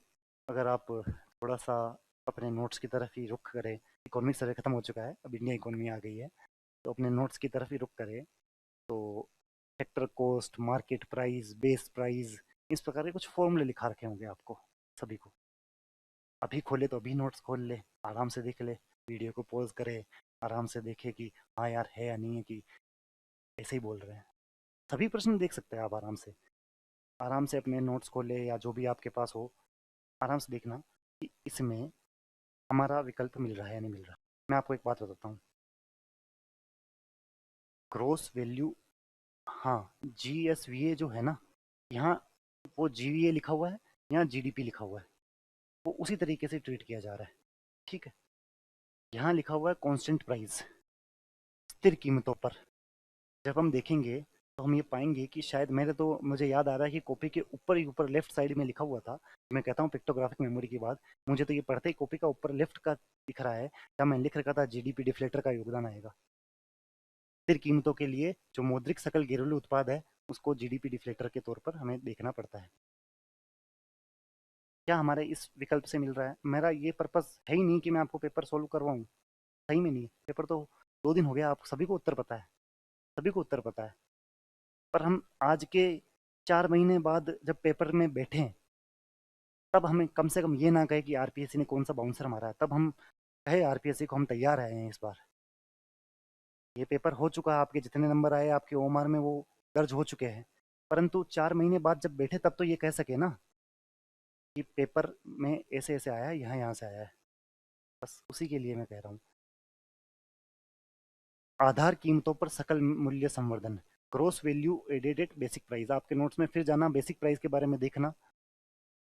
इसके लिए आपके पास सब्सिडी माइनस कर रखी होगी और आपने टैक्स को ऐड कर रखा होगा, इसने यहाँ नेट कर दिया है शुद्ध A में C।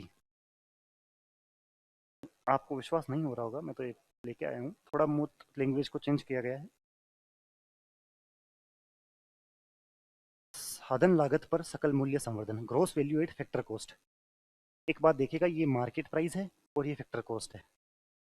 आपका फॉर्मूला होगा कि GVA FC ब्रैकेट में छोटा सा नीचे लिखा रखा होगा, फिर GVA मार्केट प्राइस लिखा रखा होगा, फिर प्लस माइनस कर रखा होगा, आराम से देखना, वो यही है, वो यही है। माइनस नेट इनडायरेक्ट टैक्स, ये market price minus net indirect tax, और इसमें तो कोई लैंग्वेज का चेंज ही नहीं किया, GVA को GDP कर दिया है बस। हाँ, मैं मानता हूँ कि ये प्रश्न आपको उतना नहीं आया होगा, क्योंकि इतनी गहनता से कोई पढ़ता भी तो नहीं है।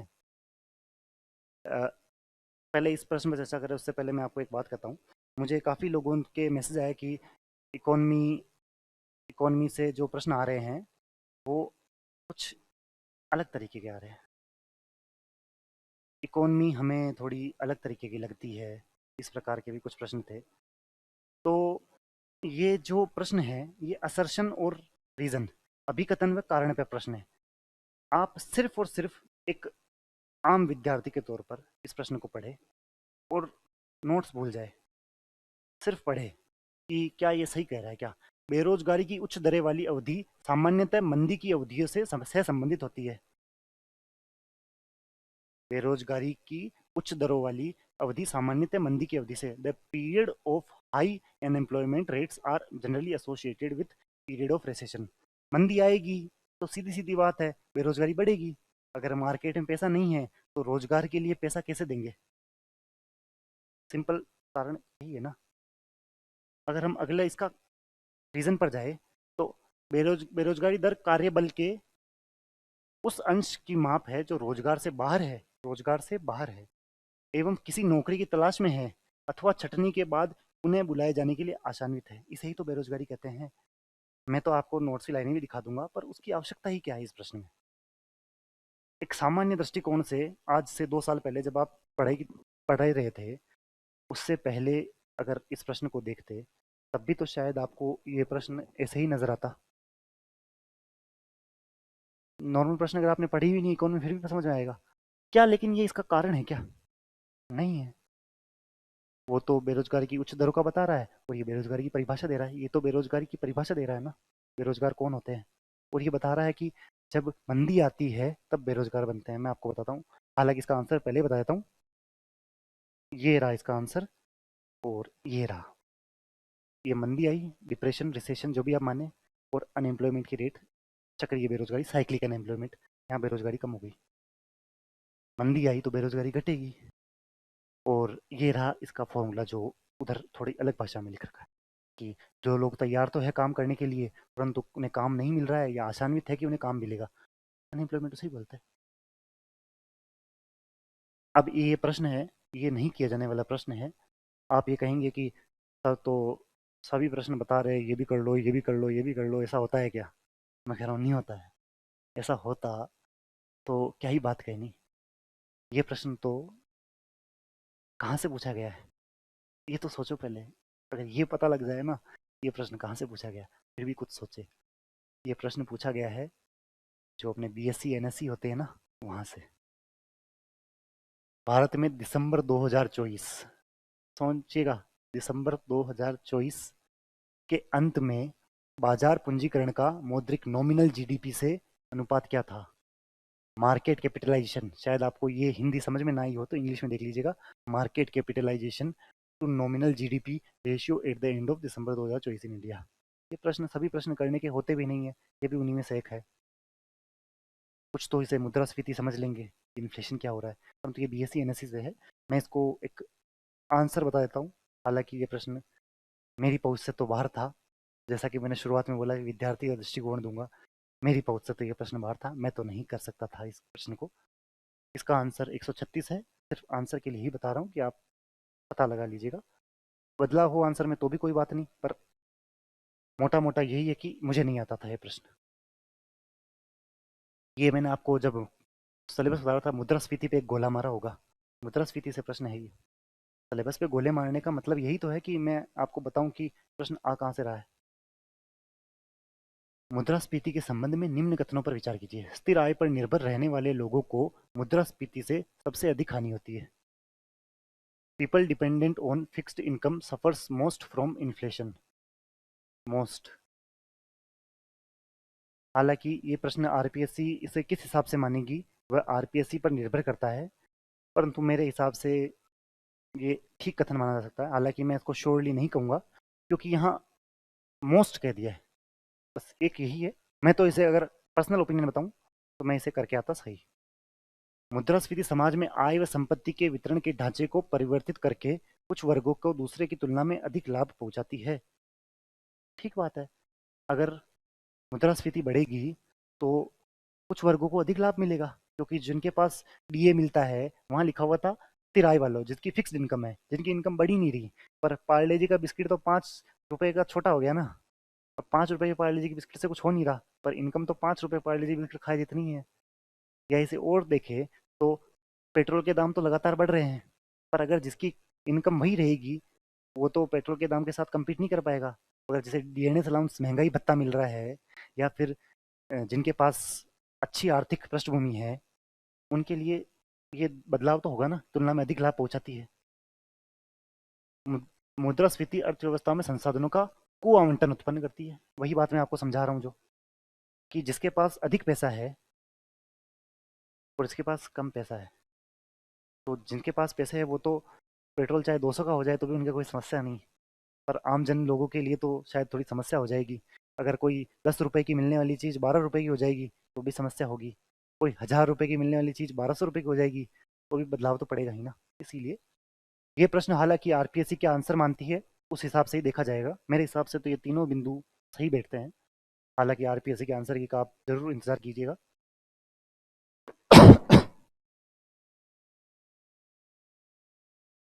ये मुद्रास्फीति के प्रभाव है, यहाँ से आपको इसका पता लगाया जा सकता है।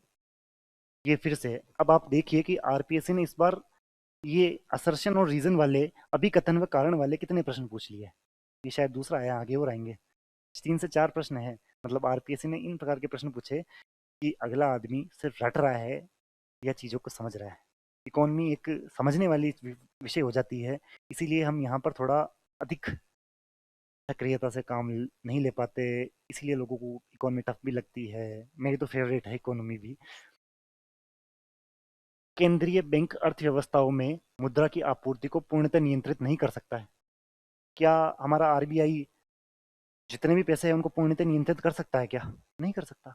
सीधी सीधी बात है। ये तो हमें पता भी नहीं हो तो भी पता है कि कोई भी बैंक सभी पैसों को कैसे पूर्णतः नियंत्रित कर सकता है। यहाँ जो मैं कह रहा हूँ ना, ये पूर्णतः ही ले जा रहा है इसको, अंश तय कर देता। तो हाँ सही था, पूर्णतः नहीं कर सकते। कि मान लीजिए अमेरिका ने कुछ सैंक्शन लगा दिए, उससे हमारे प्रभाव पड़ेगा कि नहीं पड़ेगा? मान लीजिए एकदम कच्चे तेल के भाव बढ़ गए, तो हमारी कुछ प्रभाव पड़ेगा कि नहीं पड़ेगा अर्थव्यवस्था पर? तो मुद्रा की आपूर्ति को तो पूर्णतः निर्भर नहीं कर सकती ना, फर्क पड़ेगा। अर्थव्यवस्था में मुद्रा आपूर्ति की मात्रा अंशतः जमाकर्ताओं और बैंकरों के व्यवहार पर निर्भर करती है। करती है, मैं आपको बताता हूँ एक चीज़। ये जो फॉर्मूलेज आप देख रहे हैं ना, कि मांग आदाय, बैंकों की अवधि, डाकघर की सभी जमाएं, बैंकों के पास निर्वासियों की अल्पकालिक समय अवधि, ये इनसे प्रश्न उठाया है। जनता के पास नकद, आरबीएसई के पास, आरबीआई के पास अन्य जमाएं, इन फॉर्मूलों से ये प्रश्न बनाया गया है। और एक आसान सा प्रश्न था, जो एक बेसिक समझ अगर अपन रखें ना। मेन बात क्या होती है, इस प्रकार के प्रश्न अपन देखते नहीं है, फिर हम घबरा जाते हैं। लेकिन अगर अपन 5 अप्रैल की तैयारी कर रहे हैं, तो इन प्रकार के प्रश्नों को एक अच्छी समझ रखे, तो वहाँ ऐसे प्रश्न आए तो घबराए नहीं। क्योंकि इनको अगर अपन शांत मन से अभी आप पढ़ रहे होंगे ना, तो भी आपको शायद लग रहा होगा कि यार ये प्रश्न तो किया जा सकता था। पर वहाँ थोड़ा एग्जाम प्रेशर भी होता है, मैं मानता हूँ। एग्जाम प्रेशर एक चीज़ अलग ही होती है, एग्जाम से पहले वाली रात भी एक अलग ही होती है। तो उस तरीके से भी रहेगा, ये सही है और इसका सही कारण है। फिर से हुई, देखिए तो सही कि आर आर बी आरपीएससी हमसे मांग क्या रहा है। कि मैं आपसे आपकी बौद्धिक क्षमता व समझने की क्षमता पर प्रश्न पूछ रहा हूँ, पूछ रहे। आप उस समझने के स्तर पर कितना कार्य कर रहे हैं। ये इकोनॉमी के प्रश्न आगे प्रश्न आएंगे तो शायद थोड़े इजी हो जाए। ये थोड़े टफ प्रश्नों की श्रेणी में आप इतना घबराए नहीं। ये टफ प्रश्नों की श्रेणी में मान सकते हैं, क्योंकि एग्जाम में थोड़ा प्रेशर अलग हो जाता है। एग्जाम में लगता है यार ये होगा नहीं होगा, इसका कारण है नहीं है, उस हिसाब से कह रहा हूँ। राजकोषीय घाटा सरकार के कुल व्यय और कुल प्राप्तियों के मध्य का अंतर होता है। राजकोषीय घाटा सभी स्रोतों के सरकार की कुल उधार आवश्यकताओं का को दर्शाता है। Fiscal deficit is the difference between the governments total expenditure and total receipt. Budget नामक एक चैप्टर है, जहां अगर आप जाके देखोगे तो ये फिस्कल डेफिसिट ना होके बजट डेफिसिट की तरफ जा रहा है। फिस्कल डेफिसिट की परिभाषा ही अलग हो जाती है, ये फिस्कल डेफिसिट नहीं है। Fiscal deficit indicates the total borrowing requirements of the government from all sources. राजकोषीय घाटा सभी स्रोतों से सरकार की कुल उधार आवश्यकताओं को दर्शाता है। बिल्कुल सही है, पर ये तो गलत है, क्योंकि यहाँ राजकोषीय घाटा नहीं होगा, फिस्कल डेफिसिट नहीं होगा यहाँ पर। तो इसमें अभिकथन तो ये गलत है, और इसका जो कारण है वो सही है। तो ए गलत, परंतु आर सही है। क्योंकि ये बजट डेफिसिट होता है, राजकोषीय घाटा नहीं होता, फिस्कल डेफिसिट नहीं होता, बजट डेफिसिट होता है। ये लिखा हुआ भी है। राजस्व घाटा, राजकोषीय घाटा, ये जो आप सीजन वाला देखेंगे ना, कुल व्यय माइनस राजस्व प्राप्तियां गैर ऋण प्राप्त पूंजीगत प्राप्तियां, उससे ये प्रश्न है। अगला प्रश्न है, मैंने जब आपको एक पहले ही बिंदु पर अगर गोला लगाया था, तब बजट पे एक गोला अवश्य लगाया था कि आप बजट के बारे में देखिएगा कि बजट से ये है या नहीं है। तो निम्नलिखित में से कौन सा भारत का पहला पेपरलेस बजट था? हालांकि ये आपके नोट्स में डायरेक्ट नहीं लिखा हुआ है। हमारे टाइम जब मैं तैयारी कर रहा था 2022 में, तब उस टाइम मेंशन कराया जाता था कि पहला बजट पेपरलेस बजट आया। मैं आपको अभी 2-3 हिंट देता हूँ कि पहला एग्रीकल्चर बजट कौन सा था राजस्थान का, और पहला ग्रीन बजट कौन सा है राजस्थान का। इस पे थोड़ा देख लीजिएगा, शायद किसी और एग्जाम में आपके साथ ये प्रश्न ही टकरा जाए कि पहला ग्रीन बजट कौन सा है, पहला एग्रीकल्चर बजट कौन सा है। इस प्रकार से भी कुछ टकरा जाए तो टकरा जाए। इसका आंसर 2021-22 है। कारण कुछ नहीं था कि कोरोना आ गया था, पेपरलेस सब काम चल रहा था, सब काम ऑनलाइन होने लग गया था, इसीलिए 2021-22 एक गेस मेथड के तौर पर कर सकते थे। हालांकि ये उस टाइम नोट्स में मेंशन कराया गया था। अब 4 साल हो गए तो चीज़ें बदल गई, पर मेरे तो पुराने वाले नोट्स से तो मुझे लिखा हुआ था, इसमें ऐसा डायरेक्ट मेंशन नहीं है। ये प्रश्न जब हमें पब्लिक एडमिनिस्ट्रेशन पढ़ाई जाती है या स्टेट पॉलिटी पढ़ाई जाती है, तब पब्लिक पॉलिसी पढ़ाई जाती है, उसके साथ हमें दो अधिनियम पढ़ाए जाते हैं। एक तो Rajasthan guaranteed delivery on public service act, और एक Rajasthan right to hearing act. ये 2011 का है, वो 2012 का है। इनमें अंदर की जो बिंदु है ना, वो कुछ ऐसे हैं कि राजस्थान लोक सेवक के प्रदान की गारंटी अधिनियम 2011 के अंतर्गत द्वितीय अपीलीय प्राधिकारी, सेकंड अपीलेट अथॉरिटी द्वारा नियत अधिकारियों पर कितना जुर्माना लगाया जा सकता है यदि नियत अधिकारी बगैर पर्याप्त और तर्कसंगत कारण से वांछित सेवा प्रदान करने में असफल रहा हो। जब आप इसे देखेंगे, तब ये पब्लिक एडमिनिस्ट्रेशन या स्टेट पॉलिटी, क्योंकि हमारे जो आरएस की तैयारी करते हैं, तो दोनों में मर्ज है ये। आरएस प्री में भी है और आरएस मेंस में भी है। और 2021 व 2018 में शायद 10-10 नंबर के दो बार प्रश्न पूछ लिए है। एक बार इससे प्रश्न पूछा, एक बार इसके अगले एक से 2012 का प्रश्न पूछ लिया। सिटीजन चार्टर से भी मैंने पिछली बार जब आरएस प्री की चर्चा की थी, तब सिटीजन चार्टर का नाम भी लिया था। तो ये citizen charter, Rajasthan public service guarantee act, Rajasthan right to hearing act, एक एक कड़ी में चल रहे हैं कि पहले सिटीजन चार्टर आया, उसका अग्रगामी Rajasthan guarantee delivery of public service act, फिर Rajasthan right to hearing act. ये इस प्रकार से ही चल रहा है। वो सिटीजन चार्टर वाला आरएसपी में पूछ लिया गया था। इसका उत्तर आप अगर, मेरे का उत्तर बताने का उद्देश्य है ही नहीं, फिर वापस मैं भूल जाता हूँ कि उत्तर बताने लग जाता हूँ। उत्तर बताना हमारा उद्देश्य नहीं है। हमारा उद्देश्य ये है कि ये प्रश्न आया कहाँ से। पब्लिक पॉलिसी लिखी होगी, वहां से ये प्रश्न आया है। और मेंस के विद्यार्थियों को तो ये रटा रटाया है कि उन्हें तो सेक्शन भी मालूम है कि कौन से छठे सेक्शन में, कि सातवें सेक्शन में, कि आठवें सेक्शन में, इतना तक मालूम है उन्हें। तो इसका उत्तर होगा न्यूनतम 500 रुपए से लेकर अधिकतम 5,000 रुपए तक। जो यहाँ लिखा हुआ है 500 से 5,000 तक, ये कुछ और शर्तों में है जो 250 से 5,000 तक है। ये शर्तें में डिफरेंस है। ये उन्हीं की एक पेज डाला हुआ होगा। अच्छा, ये जन आधार वाला पेज यहाँ लगा हुआ है, जो मैं कह रहा था। हाँ, 5 अप्रैल 2022 ही है इसका।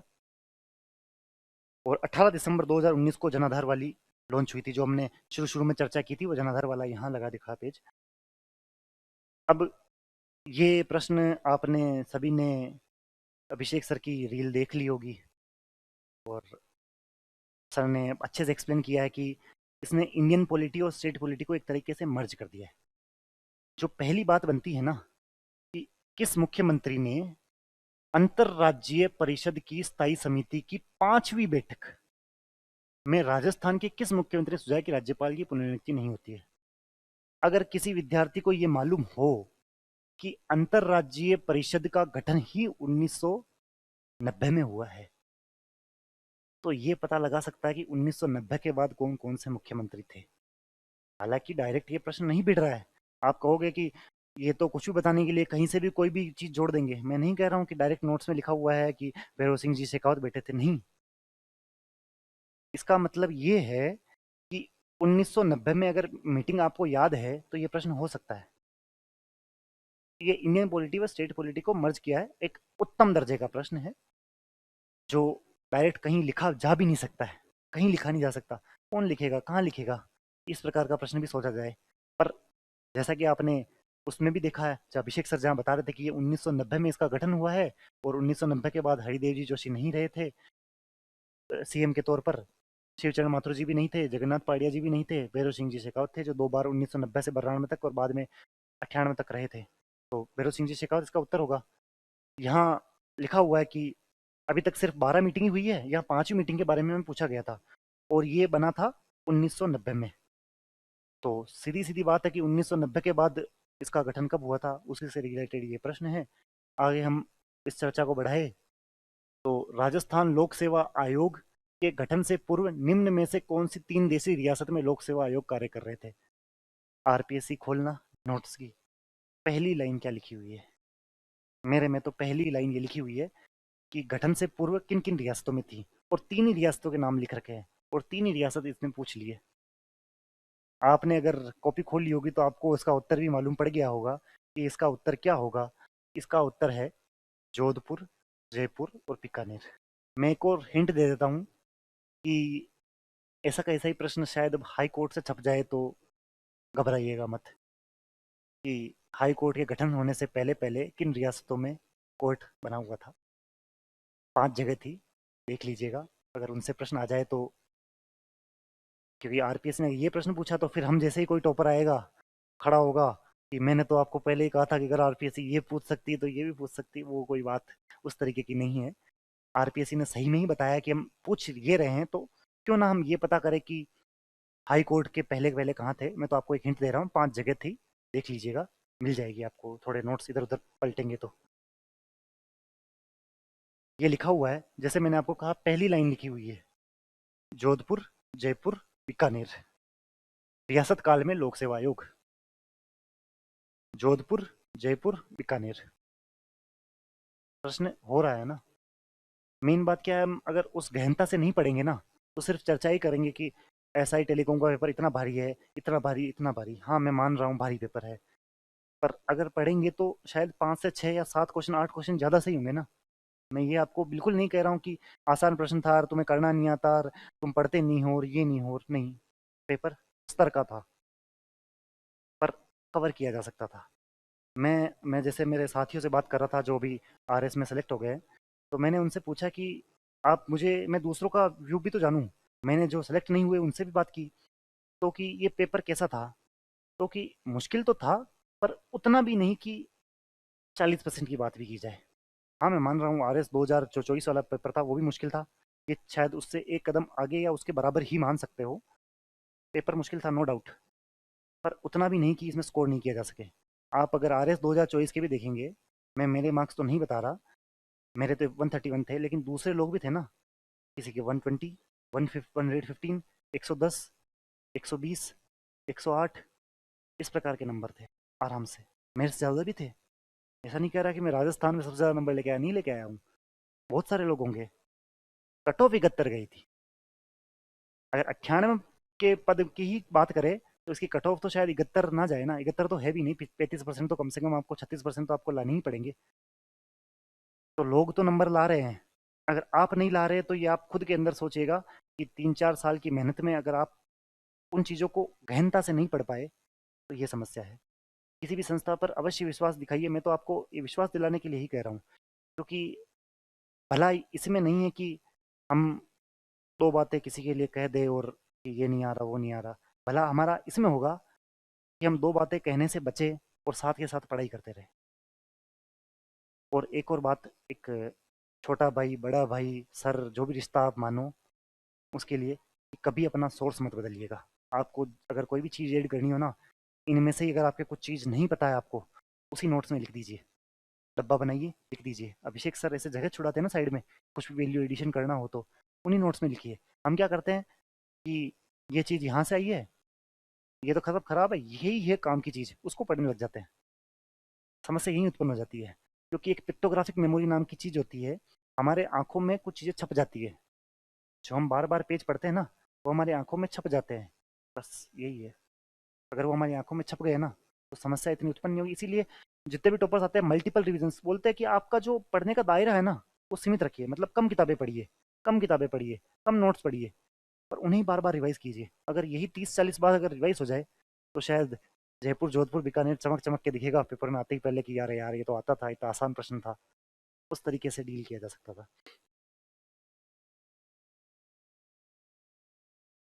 ये एक आसान प्रश्न है। इसने तो, आरपीएससी ने तो खुद ने ही थोड़ा सा हिंट दे दिया है कि बेटा थोड़ा इधर तो देखो।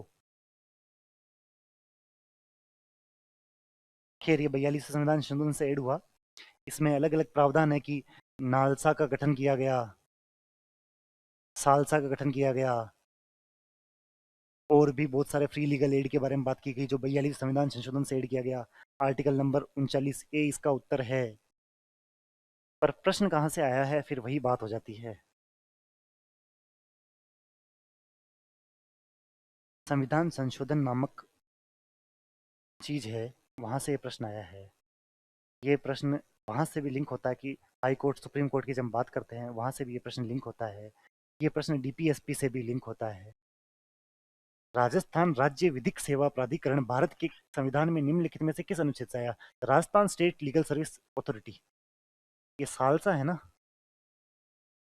ये नालसा नेशनल के लिए, ये है स्टेट के लिए। किससे बना? अनुच्छेद 39 के। अनुच्छेद 39A यहाँ से बना है। ये रहा, चीफ जस्टिस का होता है आर्टिकल 39A। सब लिखा हुआ होता है, बस पढ़ने की उत्साह तो हो। ये इतना बड़ा आप शायद यहाँ तक पहुंचे, पढ़ ले तो हो जाता। और ये तो प्रश्न आसान श्रेणी में भी रखूंगा मैं इस प्रश्न को तो। ये प्रश्न, ये मेरा हाथ है और ये जोड़ रहा हूँ। ऐसे प्रश्नों पर इतना फोकस मत किया कीजिए प्लीज। चर्चाएं तो इसी प्रश्न पर हो रही है। मुझे ये फोटो शायद 10 से 15 लोगों ने भेज दी कि ऐसे प्रश्न कैसे करें। क्यों करना है यार, इन प्रश्नों पर चर्चा भी क्यों करनी है, क्यों करें चर्चा। आरपीएससी ने ये पूछ लिया, कब कुछ और पूछ लेगी, क्या करेंगे फिर बताओ।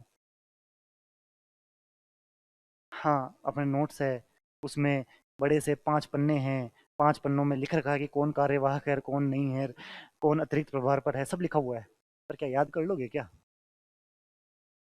कर लोगे याद कि 1970 से लेकर मई 2022 के मध्य राजस्थान में कितने राज्यपाल कार्यवाहक अतिरिक्त प्रभार पर रहे? नहीं हो सकता ना, छोड़िए, सभी चीजें हो नहीं सकती।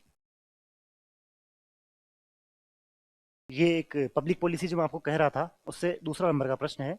या आराम से आप वीडियो पॉज करिए, आराम से पढ़िए। इसमें सीधा सीधा लिखा हुआ है, प्रत्येक सार्वजनिक नीति निर्णय में प्रतिस्पर्धी समूहों के मध्य संसाधन अधिकारों का आवंटन निहित है। होता ही है।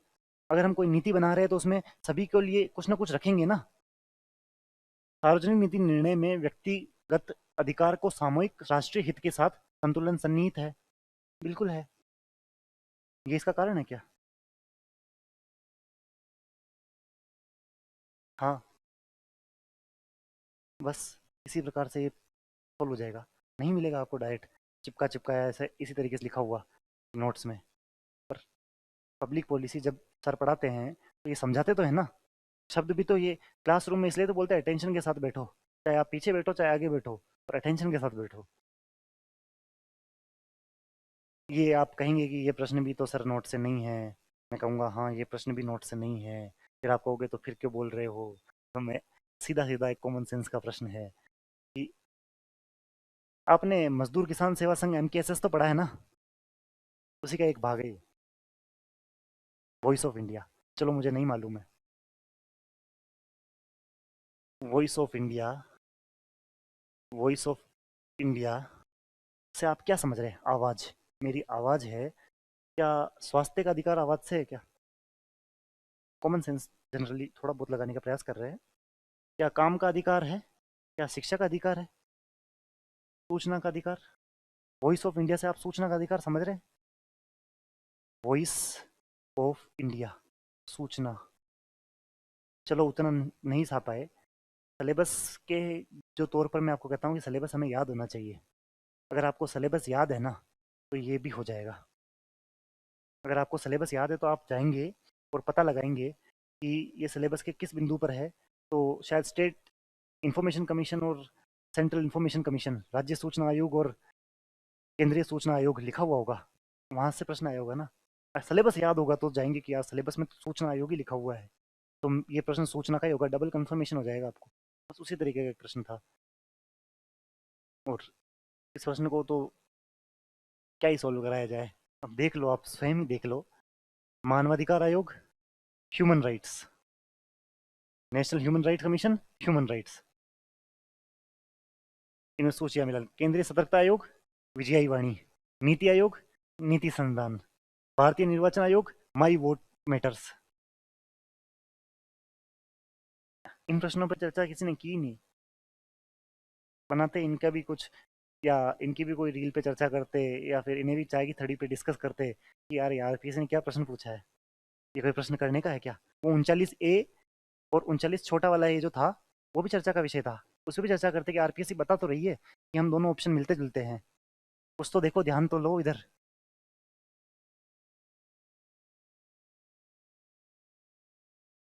ये कम्युनिटी डेवलपमेंट प्रोग्राम जो हम बलवंत मेहता समिति पढ़ते हैं कि बलवंत मेहता समिति का गठन इसलिए किया था कि सीडीपी प्रोग्राम का मूल्यांकन कर सके। बलवंत मेहता समिति का गठन 1957 में किया गया था। ठीक है, इसकी शुरुआत 1952 में की गई। सीडीपी प्रोग्राम की बिल्कुल की गई। ग्रामीण भारत के सामाजिक आर्थिक रूपांतरण के लिए पहला कार्यक्रम था हाँ, ठीक है। अब अगला प्रश्न प्रश्न पढ़िए। लोगों की सहभागिता के लिए इसमें बॉटम अप दृष्टिकोण अपनाया गया। बॉटम अप दृष्टिकोण अपनाया गया। बॉटम से अप। ये बॉटम से अप तो शायद नीति आयोग में बनाया गया ना। ये तो प्लानिंग कमीशन है। प्लानिंग कमीशन के समय बनाया गया था। प्लानिंग कमीशन के समय तो ऊपर से नीचे निर्देश जाते थे ना। बॉटम से अप अप्रोच तो नीति आयोग की है।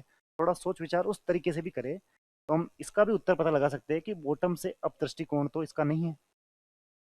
एक ये बिंदु भी तो बैठ रहा है, तो ये तो गलत होगा।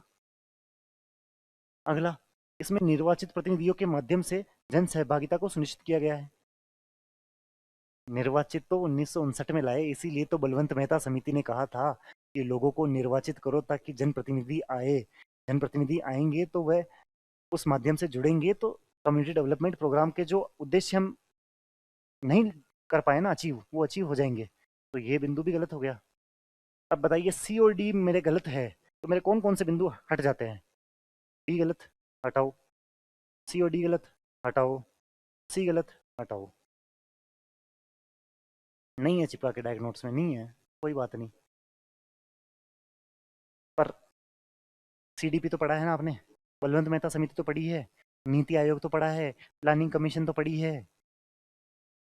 प्लानिंग कमीशन नीति आयोग में हम 5 नंबर का डिफरेंस के बारे में चर्चा करते हैं, वहीं से तो है ये प्रश्न। अब ये बेसिक स्ट्रक्चर साफ साफ सिलेबस में लिखा हुआ है, बेसिक स्ट्रक्चर के बारे में। मूल ढांचा, संविधान का मूल ढांचा। मेंस में भी लिखा हुआ है संविधान का मूल ढांचा। यहाँ भी सिलेबस में चर्चा की गई है। प्रश्न आपसे पूछ लिया गया है। आराम से ऑप्शन पढ़िए। एसआर बोम्मई बनाम भारत संघवाद का फैसला भारतीय संविधान की आधारभूत संरचना के लक्षणों को उल्लिखित करता है। एसआर बोम्मई केस 1994 का है, जब भारत राजस्थान की सरकार को गिराया गया था राष्ट्रपति रूल लाकर, तब इसी पे चर्चा की गई थी। तब एसआर बोम्मई में भी कुछ कहा था, बेसिक डॉक्ट्राइन दी थी। एक तो सेक्युलर नामक शब्द भी दिया था कि ये भी बेसिक डॉक्ट्राइन का पार्ट है। और इसके बाद केशवानंद भारती 24 अप्रैल 1973 केस के बाद से आधारभूत संरचना का सिद्धांत उत्पन्न हुआ। बिल्कुल, इसके बाद ही तो आधारभूत संरचना का सिद्धांत उत्पन्न हुआ। थर्ड पॉइंट, आधारभूत संरचना का सिद्धांत भारतीय संविधान के सम्मुख संसद की सर्वोच्चता को सीमित नहीं करता है। वापस पढ़िए इस पॉइंट को। आधारभूत संरचना का सिद्धांत भारतीय संविधान के सम्मुख संसद की सर्वोच्चता को सीमित नहीं करता है। अगर सीमित नहीं करता तो मिनर्वा मिल्स केस में क्या कहा गया? या फिर ये सुप्रीम कोर्ट बनाम पार्लियामेंट क्यों हो जाते हैं हर बार? कि सुप्रीम कोर्ट कुछ और कहता है, पार्लियामेंट कुछ और कहता है। एंड अपने नेशनल वो लाया गया था कॉलेजियम सिस्टम के खिलाफ भी, तो क्यों उसे हटा दिया गया? जो हमारा संविधान संशोधन करके लाया गया था कॉलेजियम सिस्टम के खिलाफ की, अब इसमें प्रधानमंत्री का भी योगदान होगा, उसको क्या करके हटाया गया कि ये पार्लियामेंट के अधिकार का क्षेत्र नहीं है? सुप्रीम कोर्ट बेसिक स्ट्रक्चर का पार्ट है, इसे आप नहीं कर सकते हो। तो मतलब सीमित तो कर रहा है ना। तो ये बिंदु ही तो गलत हो गया। आधारभूत संरचना सिद्धांत का विकास न्यायिक सक्रियता का शास्त्रीय उदाहरण है। बिल्कुल, जुडिशियल एक्टिविज्म इसे ही तो कहेंगे। जुडिशियल एक्टिविज्म भी दो प्रकार के हैं, एक जुडिशियल एक्टिविज्म, एक judicial over activism. Over activism में जब सुप्रीम कोर्ट या कोर्ट लेजिस्लेचर एग्जीक्यूटिव के काम करने लग जाते हैं, उसे कहते हैं। तो इन बिंदुओं में ये बिंदु गलत होगा। ये साफ साफ लिखा हुआ है, आर्टिकल 368 में चर्चा की गई है कि जुडिशियल रिव्यू क्या होता है। ये सभी हाईलाइट करके देख रखे आप आराम से रोक के देख लीजिएगा, आपको आपका उत्तर मिल जाएगा। और ये तो मैं समझता हूँ एक बेसिक समझ का ही प्रश्न था कि अगर आप बेसिक तरीके से समझे, सोचे, विचारे तो ये प्रश्न सोल्व किया जा सकता था। केशवानंद भारती केस, 42 संविधान संशोधन, इसको 42 संविधान संशोधन को चुनौती दी गई थी, फिर उन्होंने हटाया था। ये सभी स्टोरी तो आपको पूरी तरीके से 5-6 पेजों में लिखाई जाती है, और उसी से एक प्रश्न था। अब ये एक आसान प्रश्न है कि कितने प्रकार के राज्यों का समायोजन किया गया राज्य पुनर्गठन आयोग में?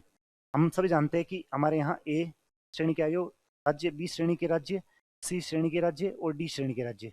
इन 4 राज्यों की श्रेणियां हुआ करती थी, जिसमें ए में प्रिंसली स्टेट्स आया करते थे, जो ब्रिटेन के अंडर हुआ करते थे। बी में आते थे हमारे रियासतें, मतलब मैं उल्टा बोल गया शायद, ये ब्रिटेन के अंदर आते थे और यहाँ आते थे रियासतें। राजस्थान बी कैटेगरी का राज्य हुआ करता था। यहाँ आते थे चीफ कमिश्नरेट, जैसे हम ABCD से याद करते हैं। अजमेर, बलूचिस्तान, कुर्ग और दिल्ली। सी। और डी में सिर्फ अंडमान और निकोबार। यही तो चार पूछ रहा है ना। कहाँ मुश्किल है ये? आप फिर भी मुश्किल माने तो ये प्रश्न तो कम से कम मुश्किल को मत श्रेणी में मत रखिएगा। ये लिखे हुए नौ इसमें थे, 9 इसमें थे, 10 इसमें थे, एक इसमें था।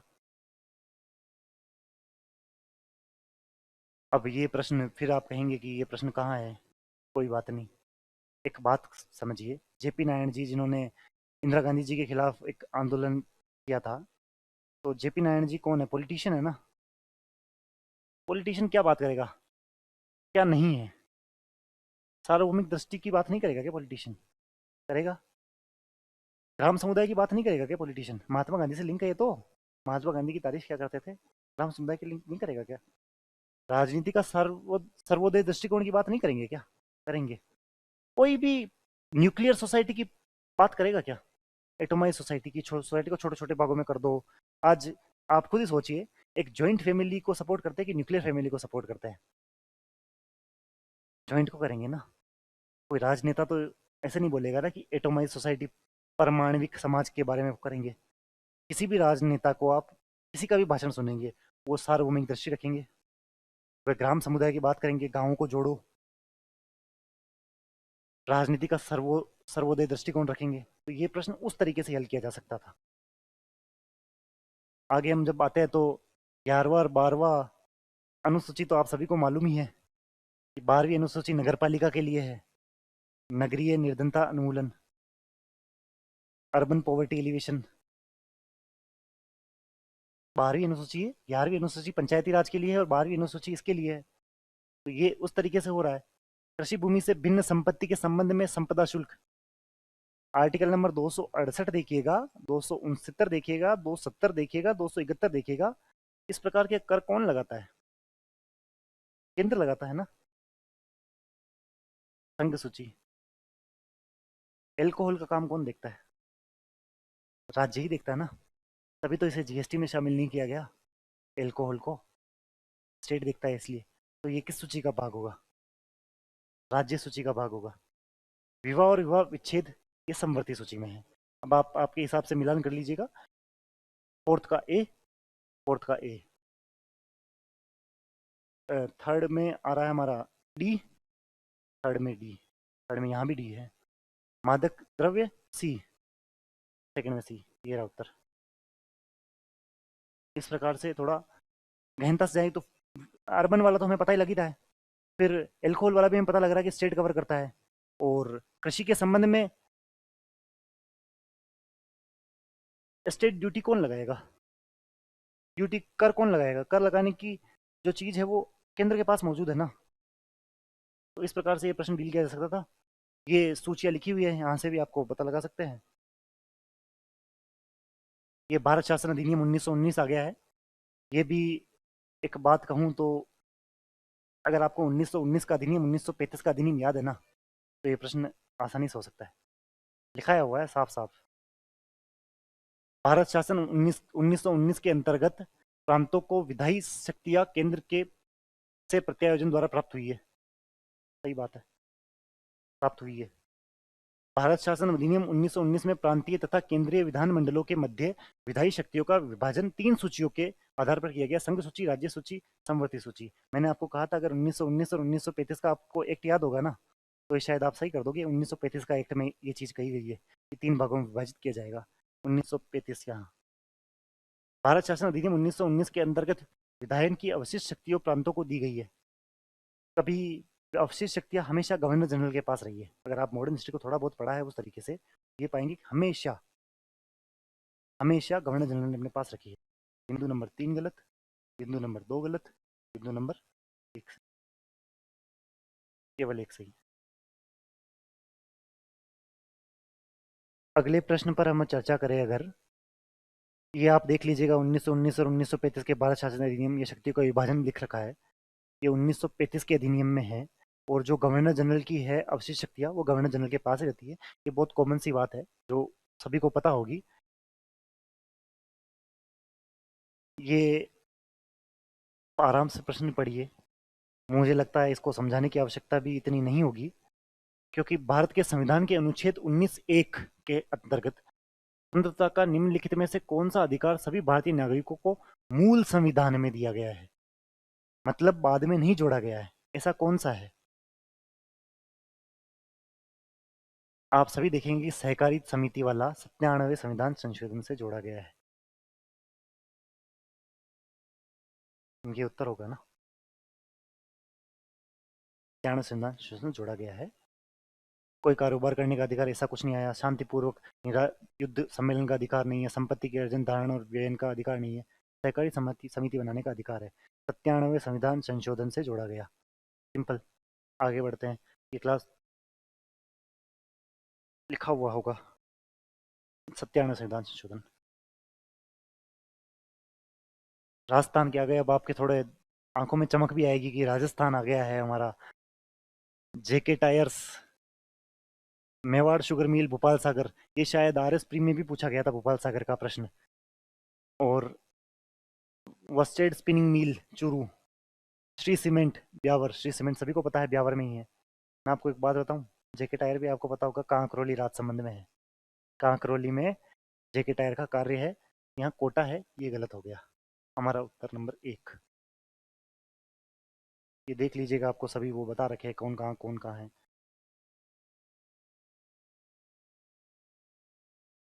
निम्नलिखित में से किस नदी का उद्गम विंध्याचल मध्य प्रदेश से होता है? आसान प्रश्न है। कोठारी भीलवाड़ा में है, मध्य प्रदेश कहाँ जाएगी? सोम नदी उदयपुर में है, उदयपुर से उद्गम हो रहा है। बाण गंगा ये अपने जयपुर से, विराट की पहाड़ियां। बची कौन? उत्तर था, आसान प्रश्न था, ये मुश्किल प्रश्न नहीं है। ये आप देख लीजिएगा, आपके नोट्स में लिखा हुआ है। मैं तो क्या है कि थोड़ा आपको विश्वास लाने के लिए लेके आया हूँ, इसका और कोई पर्पज नहीं है कि विश्वास तो लाऊं कि हाँ आ रहा है। अब आगे देख चाहिए, और प्रश्नों की संख्या बढ़ती जाएगी। अभी तक तो इकोनॉमी पॉलिटी के मुश्किल प्रश्न थे, अब आसान प्रश्न आ गए हैं।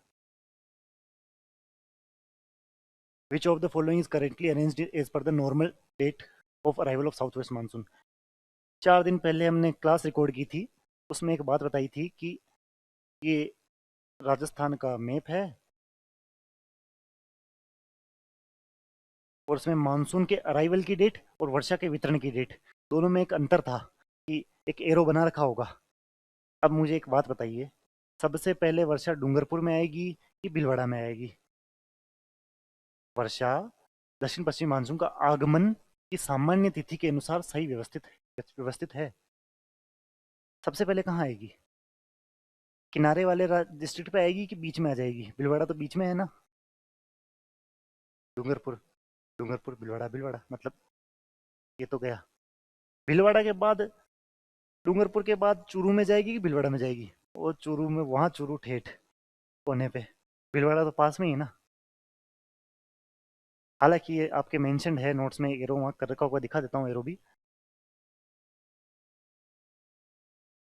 नहीं लगाया, कोई बात नहीं, भूल गए होंगे लगाना।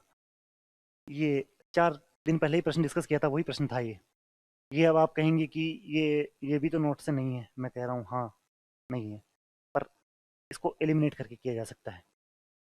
जामडोली तथा उमरेन खनन क्षेत्र कहाँ है? जामडोली कहाँ है? ये रहा अपने पास में ही, जयपुर में। एक बात बताइए, फायर क्ले कहाँ पाया जाता है?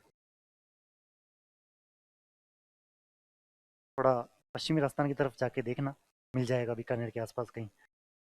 तांबड़ा कहाँ है? सरवाड़ में है। और राजमहल। और केलसाइट कहाँ है? सर तो कब से याद कराते हैं। कै पै, केलसाइट पाइराइट सिक्कर में। बचा क्या? बेराइट्स। एलिमिनेशन करके आप प्रश्न कर सकते हैं, सीधे सीधे नहीं है। एलिमिनेट तो किया जा सकता है ना। ये प्रश्न साफ है, ये सब रटते हैं। सर जब मैंने आपको पॉपुलेशन पे गोला मारा था, जनसंख्या पे, तब मैंने ये बताया था ये प्रश्न आया हुआ है। मैं आपको वापस याद दिलाऊंगा, ये प्रश्न आया हुआ है, ये देखिए 17.8%। अगला एक और जो एसटी का डाटा है वो 13.48% लिखा हुआ है ना, याद करो ना, क्यों नहीं करते? जब जनसंख्या कहा जाता है कि हर बार 2 प्रश्न आएंगे ही आएंगे, ये निश्चित है, तो फिर क्यों नहीं आएंगे प्रश्न? 17.8%। ये लिखा हुआ है, ये तो अपन उसमें पढ़ते हैं। इनमें से कौन सा करेक्टली मैच हो रहा है? अब मैं आपको यहाँ पर कुछ वैल्यू एडिशन के लिए लिखा रहा हूँ, अपनी कॉपी में ही लिख लेना साथ के साथ। पहले तो शाहबाद कहाँ पड़ता है? 12 में। झालावाड़ तो होगा नहीं। पालखेड़ा पर्वत और मेसा का पठार कहाँ है? मेसा का पठार कहाँ है? मेसा का पठार चित्तौड़गढ़ में ही है ना, जहाँ पर चित्तौड़ दुर्ग बना हुआ है। तो ये तो सुमेलित है। पालखेड़ा का पर्वत भी सबको पता है, शाहबाद पता है, ये नहीं पता है। मैं मानता हूँ ये आपको नहीं पता है, चंदवाड़ी की पहाड़ियाँ। पर मैंने को भी नहीं पता थी, ऐसा नहीं कहूँगा कि मेरे को पता थी। मैंने भी अभी गूगल किया है, ढूंढने की प्रयास किया, ढूंढने के बाद भी 10 मिनट ढूंढना पड़ा, तब पता पड़ा चंदवाड़ी की पहाड़ियाँ। आप अगर गूगल करोगे तो सबसे पहले माउंट आबू ले जाएगा आपको। माउंट आबू में चंदवाड़ी नाम की पहाड़ी है। परंतु और थोड़ा जानने का प्रयास किया तब पता पड़ा कि चंदवाड़ी मुकुंदरा की सबसे ऊंची चोटी है। मुकुंदरा की, जो बूंदी में मुकुंदरा की पहाड़ियाँ नहीं आती है। तो कॉपी में नोट कर लेना कि अगर अगली बार कभी आए कि चंदवाड़ी की पहाड़ियाँ कहाँ स्थित है, ऑप्शन दे दे, बूंदी, झालावाड़, जयपुर, अलवर। हम कर तो सके कि कहाँ स्थित है। उस तरीके से मैं आपको कह रहा हूँ। इसमें ये भी गलत है और ये भी गलत है। हमारा ऑप्शन हो जाता है बी और सी। ये इंडियन ज्योग्राफी का प्रश्न है, जो फिजियोग्राफिक डिवीजन की हम बात करते हैं, उसका एक प्रश्न है कि निम्न में से कौन से पश्चिम से पूर्व की ओर सही व्यवस्थित है? कहाँ लिखा हुआ है? पश्चिम से पूर्व। पश्चिम से पूर्व मतलब हमें चालू करना है जम्मू कश्मीर हिमाचल प्रदेश की साइड से। सबसे पहले हम देखें तो बोमडीला तो जमा ही रखा है, अरुणाचल प्रदेश में है। बोमडीला अरुणाचल प्रदेश में है। लिपू लेख नामक दर्रा है, जो आप सभी ने पढ़ा होगा, उत्तराखंड में लिपू लेख नामक दर्रा है। शिप किला है हिमाचल प्रदेश में, और जेलेपला है सिक्किम में। अब ये रटने की चीज़ है, ये समझाने की चीज़ नहीं है, रटने की चीज़ है। अगर आपको बोमडीला याद है, बोमडीला बोमडीला सब में दे दिया, बाकी क्या करोगे? ये तो याद होनी ही चाहिए ना कि जेलेपला सिक्किम में है, शिप किला कहाँ है, लिपू लेक दर्रा कहाँ है। लिपू लेक दर्रा तो इतना, लिपू लेक दर्रा, अगर लिपू लेक दर्रा यूज़ करूँ तो आपको अपने आप ही आईआर भी याद आ जाएगा। लिपू लेक दर्रे की स्टोरी आईआर से भी जुड़ रही है। थोड़ा सा गहनता से पढ़ेंगे तो ये आसान श्रेणी का प्रश्न है, इंडियन ज्योग्राफी का प्रश्न है। ये देखिए, ये सभी दर्रे के नाम लिख रखे हैं इस तरीके से।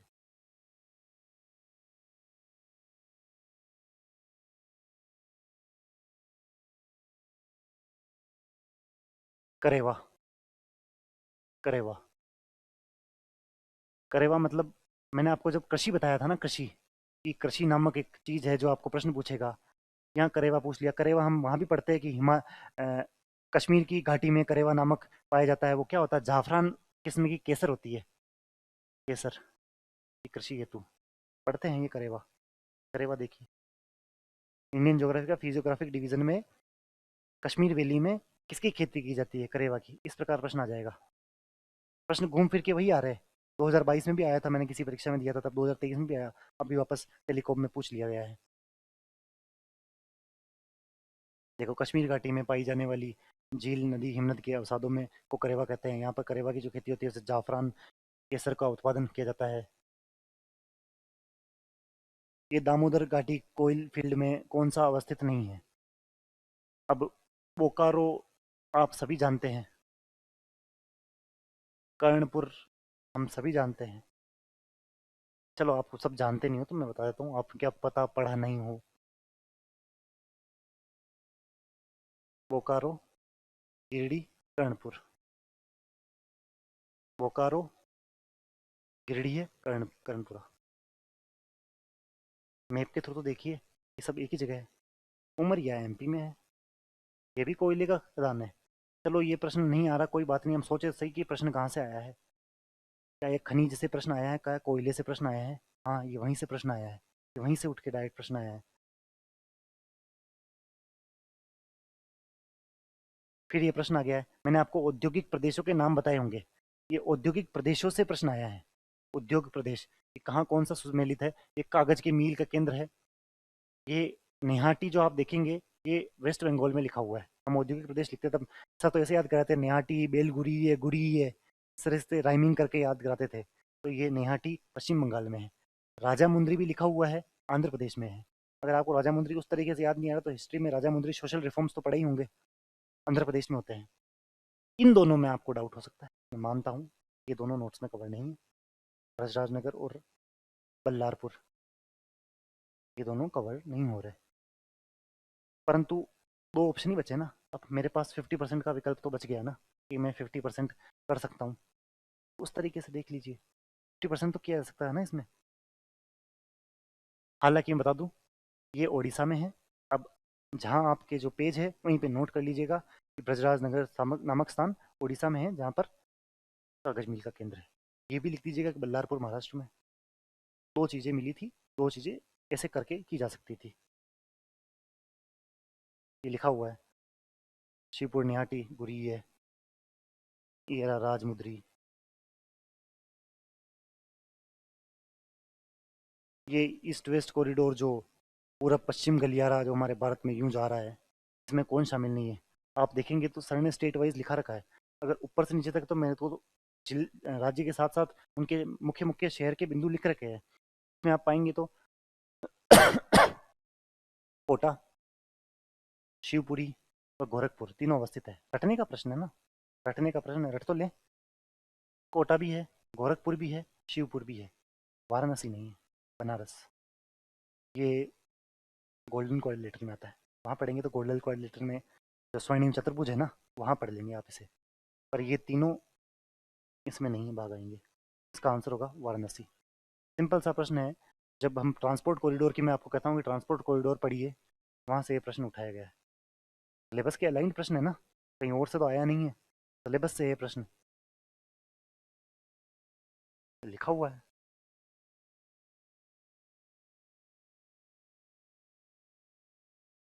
ये उसका आ गया पूरा पश्चिम गलियारा, ये रहा कोटा, शिवपुरी है, गोरखपुर, एक ही जगह लिखा हुआ है ना। इस प्रकार से हर ये पूरा ये उत्तर दक्षिण गलियारा है, ये पूरा पश्चिम गलियारा है, और प्रश्न यहीं से आ गया है। याद करना पड़ता है बस। ये औद्योगिक प्रदेश से है ये प्रश्न। वर्ल्ड ज्योग्राफी में पढ़ते हैं हम कि टेक्सास में, पूर्वी टेक्सास में जो अमेरिका में है, और अमेरिका में 6 या 7 औद्योगिक अलग अलग केंद्र बताए गए हमें। उन 6 या 7 अलग अलग औद्योगिक केंद्र से ये प्रश्न पूछा गया कि पूर्वी टेक्सास में कौन सा है। हाउस्टन तथा डल्लास, पिट्सबर्ग तथा क्वीनलैंड, न्यू जर्सी तथा पेंसिल्वेनिया, सैन फ्रांसिस्को तथा पोर्टलैंड। हाउस्टन तथा डल्लास इसका उत्तर है। ये लिखा हुआ है पूर्वी टेक्सास देश, Dallas, Houston, new Orleans. Fort worth भी लिखा हुआ चौथा। अगली बार किसी और से पूछ लेगा, अगली बार यहाँ से पूछ लेगा। इसके अलावा 6 अलग औद्योगिक प्रदेश वहाँ से पूछ लेगा। हमें तैयारी तो ऐसा ही की करनी है ना। यहाँ देखने हैं कि अब मरुस्थल से प्रश्न आ गया है। वर्ल्ड ज्योग्राफी मैंने आपको कहा था कि वर्ल्ड ज्योग्राफी में फिजियोग्राफिक डिविजन्स है, वहाँ से प्रश्न आ रहे हैं, आ रहे हैं ना।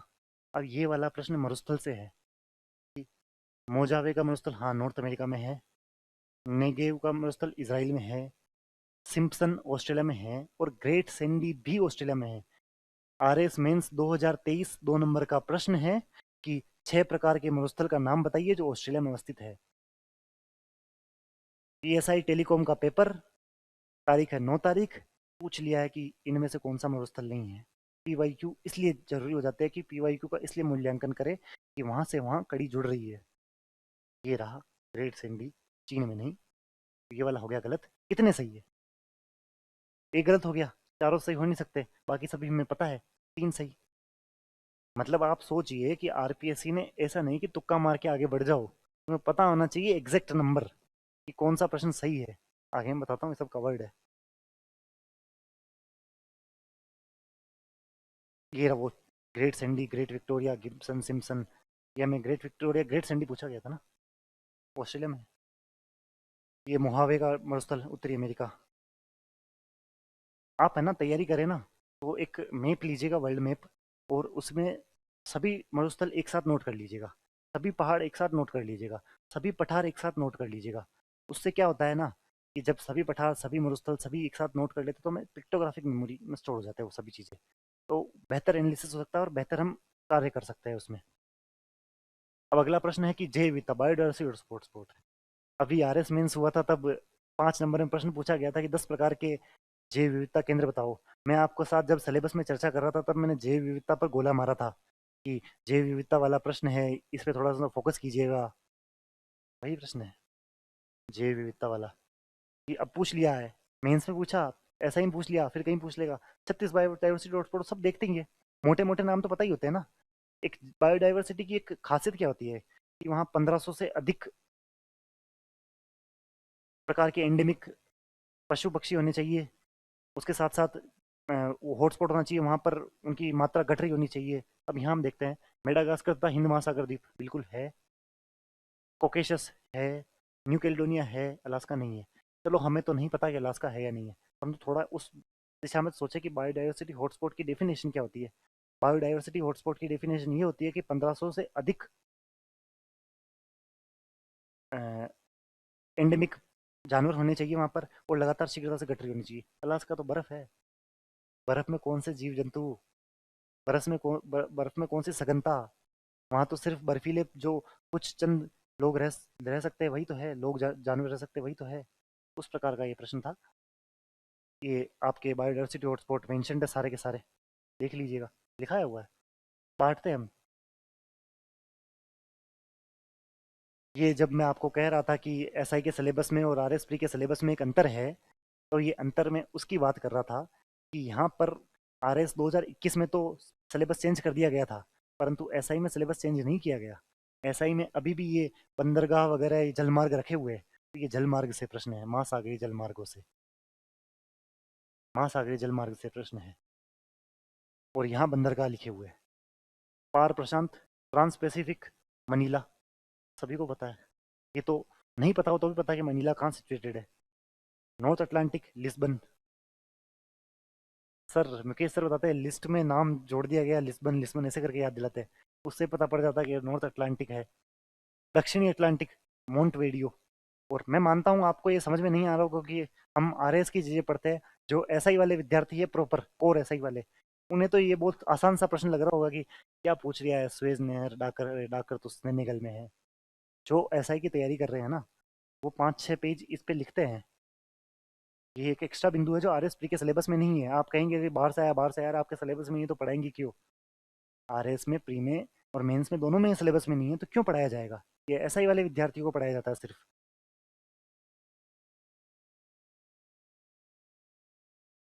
ये एसआई वाले नोट्स है। हाँ ये एक इतना आसान प्रश्न है ये, आराम से देखिए आप। कि बम्बई का राज्य पुनर्गठन आयोग द्वारा 1960 में किन दो भागों में विभाजित किया गया। बॉम्बे नामक एक चीज थी, उसको दो भागों में विभाजित किया गया, सभी को पता है 1960 में किया गया था। राजवीर सर कहानी भी सुनाते हैं इसकी। ये महाराष्ट्र और गुजरात दो राज्य नहीं नजर आ रहे क्या आपको। बॉम्बे, बम्बई, बॉम्बे। आज जो महाराष्ट्र और गुजरात बने 1960 में, इसके बाद 1963 में भी देखेंगे आप कुछ हुआ था, 1966 में भी देखेंगे। एक ही लाइन में लिखा रहोगे 1960, 1963, 1966, 1971, 1972। गोवा कब बना, तो 1977 में आओगे, 1987 पे आओगे। साथ एक साथ क्रोनोलॉजिकल वे में लिखे और क्रोनोलॉजिकल वे में पूछे जाते हैं।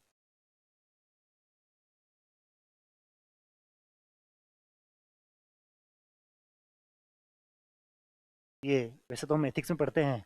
और मैं आपको एक बात बताऊं, कुछ दो प्रश्न कहे थे ना मैंने, इसको एंशियंट हिस्ट्री में जोड़ा गया था, वो दो प्रश्न बने हैं। ये हम एथिक्स में पढ़ते हैं कि 3 प्रकार के ऋण होते हैं, पितृ ऋण, मातृ ऋण और पितृ ऋण, देव ऋण और ऋषि ऋण। मातृ ऋण नाम का कोई ऋण नहीं होता है। ये माता का ऋण इसी में शामिल होता है, मतलब माता मतलब हमारे पितृ मतलब हमारे पेरेंट्स, इसमें दोनों शामिल होते हैं। इस प्रकार का कोई ऋण मेंशन ही नहीं है। एथिक्स में तो हम पढ़ते ही हैं कि 3 प्रकार के ऋण के नाम है, ऋषि ऋण है, देव ऋण है, पितृ ऋण है, मातृ ऋण कोई नहीं है। इसका उत्तर इस प्रकार से मातृ ऋण किया जा सकता था। अब मैं थोड़ी स्पीड बढ़ा रहा हूँ ताकि कक्षा भी लंबी ना हो, लेकिन असल मकसद ये है कि आपको पता लगे कि कहाँ से आ रहा है। ये रहा मातृ ऋण, ये उत्तर है इसका। 3 प्रकार के ऋण होते हैं, ये रहे, पितृ ऋण, ऋषि ऋण, देव ऋण। आसान प्रश्न है। शायद साहित्य की पहली ही लाइन यही होती है कि प्राचीन काल में दो किताबें, भारत बाहुबली रास और गौर्य घोष, जो भी आप कहते हैं, ये शालीभद्र सूरी। इनके बाद एक और आएगा, मैं तो नहीं बता रहा हूँ, थोड़ा आपको भी उत्सुकता हो, शायद आपको पता ही होगा कि अगर इस नाम को मैं गौर या घोष से चेंज कर दूंगा तो हमारे लेखक का नाम दूसरा हो जाएगा। ये पहली ऐसी किताब है जिसमें दिनांक लिखी हुई है, 1184 नामक दिनांक लिखी हुई है कि 1184 में इस किताब को लिखा गया था। अगली बार ये प्रश्न पूछ लेंगे तो उसमें मत रहिएगा कैसे पूछ लिया, 1184 पे पूछते कि पहली बार लिखा हुआ था, सन मेंशनड है, 1184 में इस साहित्यिक ग्रंथ की रचना की गई थी। और शालीभद्र, ये आसान सा प्रश्न, पहली लाइन लिखी होती है। फिर मैं आपको सिलेबस पे ले चलता हूँ, जब मैंने गोला मारा था कि साहित्य से प्रश्न आए हैं, याद रखिएगा प्रश्न नंबर 1 आया है, प्रश्न नंबर दूसरा भी आ रहा है। साहित्य से प्रश्न आएंगे, संतों से प्रश्न आएंगे, मैं पिछली क्लास में बोल के आया हूँ, ऐसा नहीं कि टेलीकॉम के पहले बोल रहा हूँ, 5 दिन की क्लास है, देख लीजिएगा। और प्लीज़ उस क्लास को देखिएगा, उससे मैंने सिलेबस के बारे में विस्तृत चर्चा कर रखी है, 1.5 घंटे तक सिलेबस पे ही चर्चा की है सिर्फ, ताकि हम सिलेबस को समझ सकाए कि आर एस प्री और एस आई में पूछा क्या जा रहा है और क्यों पूछा जा रहा है बार बार। ये लिखा हुआ है, ये रहा गौर व्रत सेंसुरी, ये लिखा हुआ है 1184, सन बताने वाली राजस्थान की पहली पुस्तक। ये लॉर्ड डलहौजी की जो डॉक्ट्राइन ऑफ लेप्स हड़प नीति बोलते हैं, इसमें जहां हमारा करौली भी शायद शामिल हुआ था, हड़प नीति के तहत ही करौली को शामिल किया गया था। इसमें सतारा था, बिल्कुल था, झांसी था, नागपुर था, अवध था क्या, देखना, अवध भी होगा, कहीं ना कहीं दिख जाएगा। तब आपको एक और लाइन आएगी कि this cherry will soon fall in mouth, ऐसे ही कुछ लाइनें होगी, वो भी वहीं से जुड़ेगी। नोट्स की लाइनें बता रहा हूँ, कोई कुछ बाहर का नहीं कह रहा हूँ। इसका उत्तर होगा सिंध। सिंध को हड़प नीति के तहत शामिल नहीं किया था। 6 7 जगह हमने लिखा रखी है साफ साफ। ये रही, 1848 में सतारा, 1849 में जैतपुर, 1850 में बग्घाट, 1852 में उदयपुर, 53 में झांसी, 54 में नागपुर, 55 में करौली। अवध कहाँ है, बाद में आएगा थोड़ा वो। पर मेरी बात आप ये सुनिए कि मैं जब पढ़ रहा था ना, तो मेरे को क्लास भी याद आती है अगर अटेंटिव वे में सुनते हैं तो। राजवीर सर पढ़ा रहे थे उस टाइम मॉडर्न हिस्ट्री, और राजवीर सर कह रहे थे कि वो जो कर रहे थे ना, 1851 इसमें नहीं है।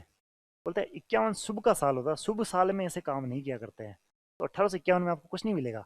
और एक बात और याद बता दूं, झांसी पे 1853 है, वो याद रखना, झांसी का अनगिनत बार क्वेश्चन आ रखा है कि हड़प नीति के तहत झांसी को किस सन में लिया गया था, 1855। और करौली की है तो करौली, राजस्थान की है तो करौली तो पता होना ही चाहिए। कि करौली वालों ने जाके बोला था, अरे तुम्हारी जो हो रही है उसमें तो हम है ही नहीं, हम तो तुम आए थे उससे पहले राज कर रहे हैं, उस प्रकार की कुछ बात है। करौली के लिए भी एक अलग से कुछ बात हुई थी।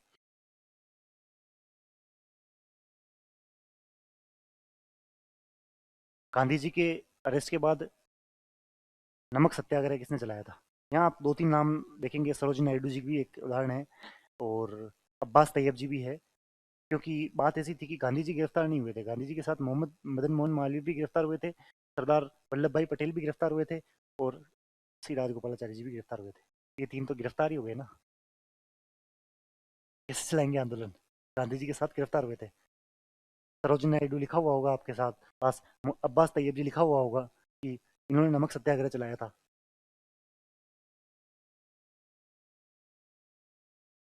ये एंशियंट हिस्ट्री का दूसरा प्रश्न नंबर 2। ऋग्वेद काल और उत्तर ऋग्वेदिक काल में हम जो पढ़ते हैं कि क्या क्या बात थी, क्या क्या बात थी, वो यहाँ का प्रश्न है। वैदिक काल के संबंध में निम्न कथनों पर विचार कीजिए और सही विकल्प चुनिए।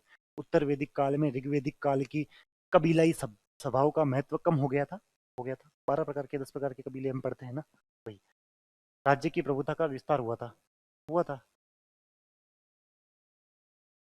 सिंपल सी बात है कि उत्तर वैदिक काल ऋग्वेद के बाद का है, उसमें चेंजेस आए थे, उत्तर वैदिक काल का क्वेश्चन है। उत्तर वैदिक काल में सभा और समिति की कार्यात्मक संरचना बदल गई थी, बिल्कुल बदल गई थी, और विद्वत को पूरी तरह से समाप्त हो गया था। देखिएगा बिल्कुल लिखा हुआ ही, पहला नंबर पॉइंट, सभा और समिति का महत्व कम हो गया था और विद्वत को समाप्त कर दिया गया था। ये 1 नंबर बिंदु, 2 नंबर बिंदु साफ साफ लिखा हुआ होगा। ये दोनों कथन सही है।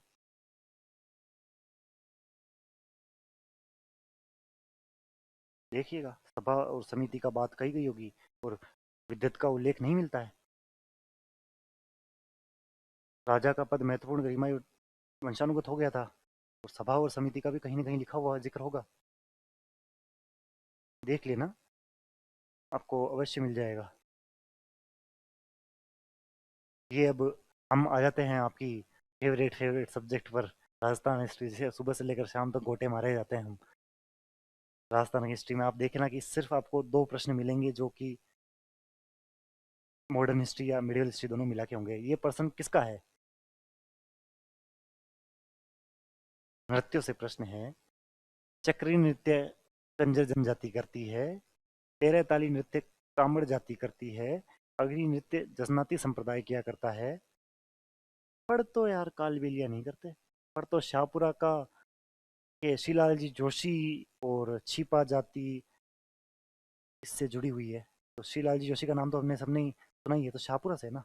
यहाँ कालबेलिया क्यों आएगा? आसान प्रश्न ही था ना, मुश्किल नहीं था ना ये प्रश्न।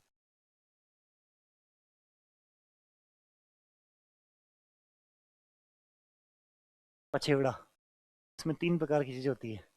पछेवड़ा होता है, गुग्गी होती है, आतमसुख होता है।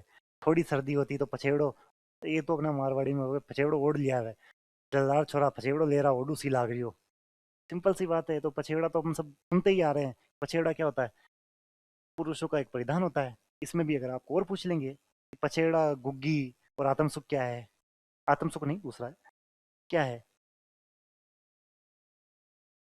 आतमसुख ही है। पछेवड़ा कम सर्दी में, गुग्गी मध्यम सर्दी में, और आत्मा को जब सुख चाहिए होता है भयंकर वाली सर्दी में, तो आत्म सुख पहनते हैं कि भयंकर सर्दी से हमें बचा सके। कोई उस प्रकार का प्रश्न है नहीं ये।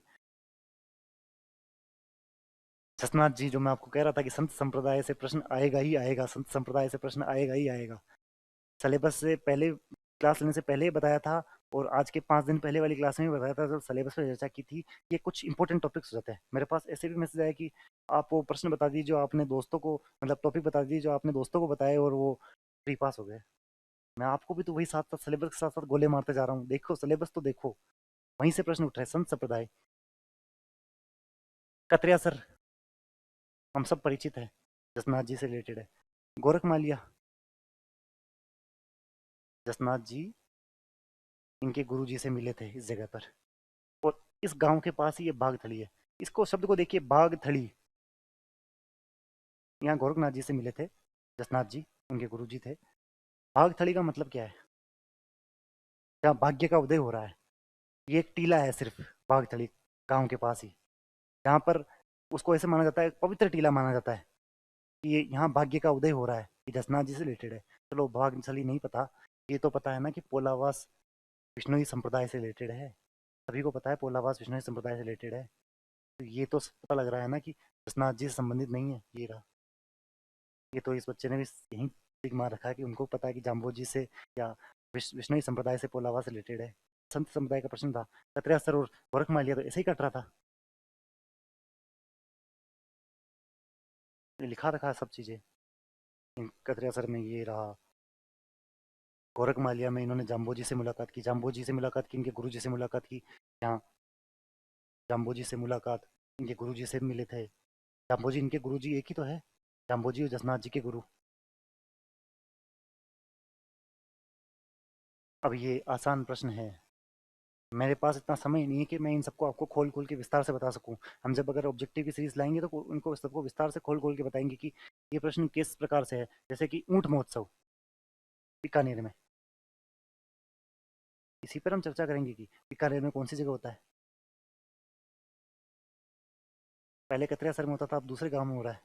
गाँव का नाम, अब अगर आप बीकानेर के हो तो कमेंट में बता देना गाँव का नाम कौन सा है, नहीं तो मैं बता दूंगा।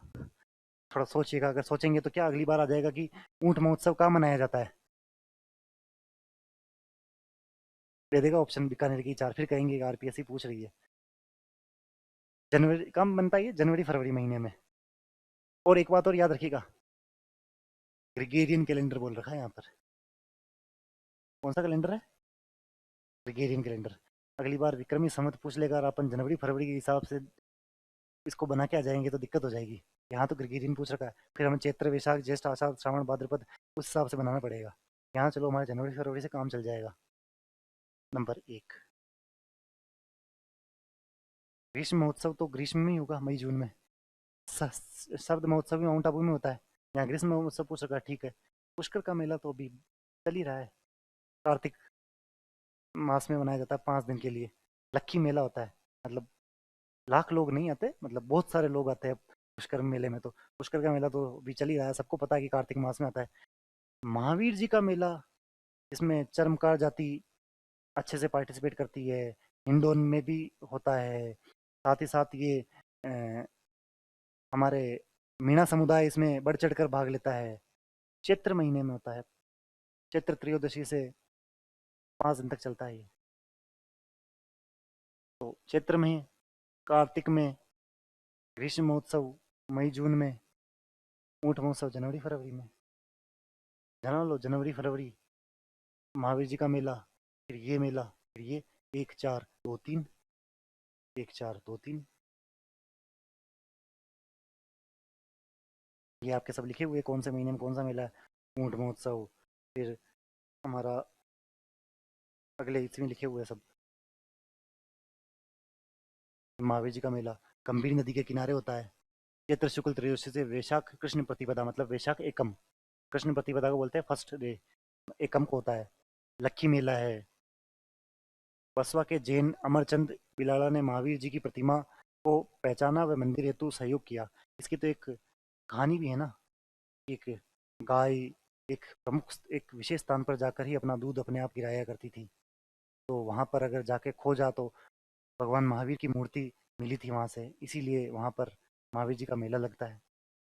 एक चीज़ों को कनेक्ट कीजिएगा। कहीं अगर अगली बार आरपीएससी आपको इसी प्रकार का प्रश्न पूछ ले कि किसने खोजा किसने पहचाना, मेले के शुभंकर के रूप में रथ यात्रा से पूर्व कृपादास जी चरमकार के वंशजों को हाथ लगवाया जाता है। और अभी तो मैंने और ये पाया कि जो सारथी होता है ना इस रथ का, वह वहाँ का एसडीएम होता है। वहाँ के एसडीएम महोदय इस रथ के सारथी होते हैं जब ये मेला भरता है तब।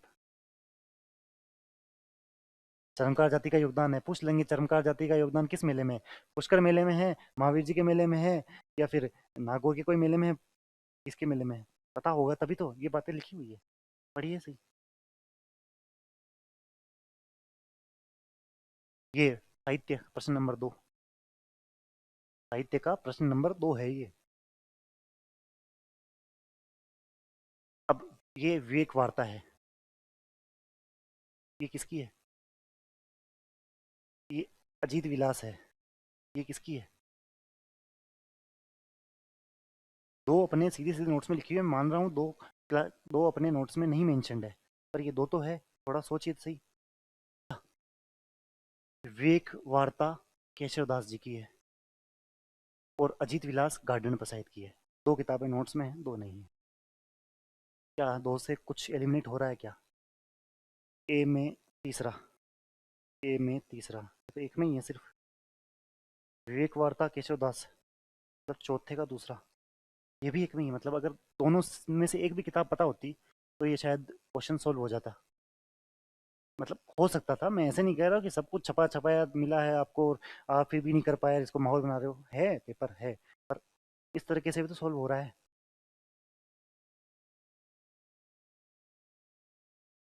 ये मारवाड़ सेवा संघ का प्रश्न कह रहा था, जो मॉडर्न हिस्ट्री का प्रश्न एक आया है वो ये प्रश्न है।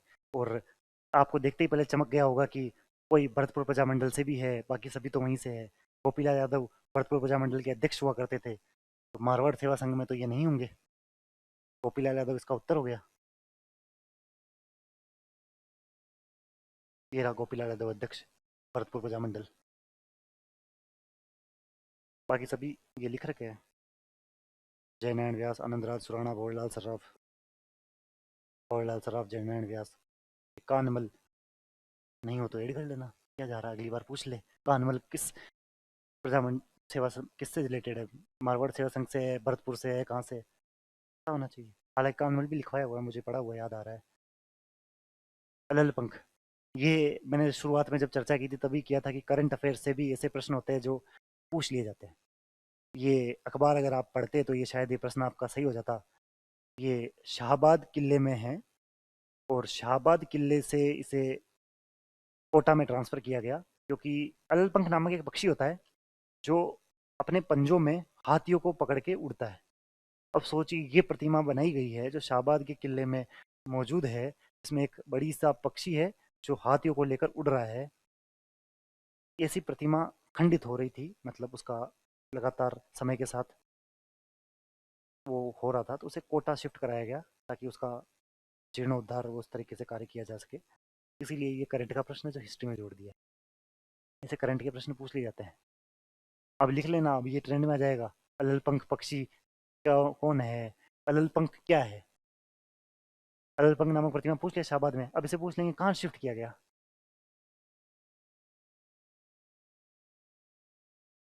ये एक प्रश्न है जो हम सभी पढ़ते हैं। अब इसमें आपको दो चीज जगह डाउट होगा, एक तो ये साहिब राम पे और एक ये मोहम्मद शाह पे। ये प्रताप सिंह के दरबार में थे या नहीं थे, तो इसका उत्तर मोहम्मद शाह होगा। साहिब राम जी इधर के भी दरबार में थे और सवाई जय सिंह के भी थे, ये दो अलग अलग व्यक्ति है। मोहम्मद शाह हम पढ़ते हैं कि सूरत खाना के कलाकार थे जो सांप्रदायिक सौहार्द की मिसाल पेश करते हैं। वह कृष्ण भगवान के चित्र बनाया करते थे। ये वही मोहम्मद शाह जो सवाई जय सिंह जी के कार्यकाल में थे, सूरत खाना में कार्य किया करते थे। तो इसका उत्तर मोहम्मद शाह हो जाएगा।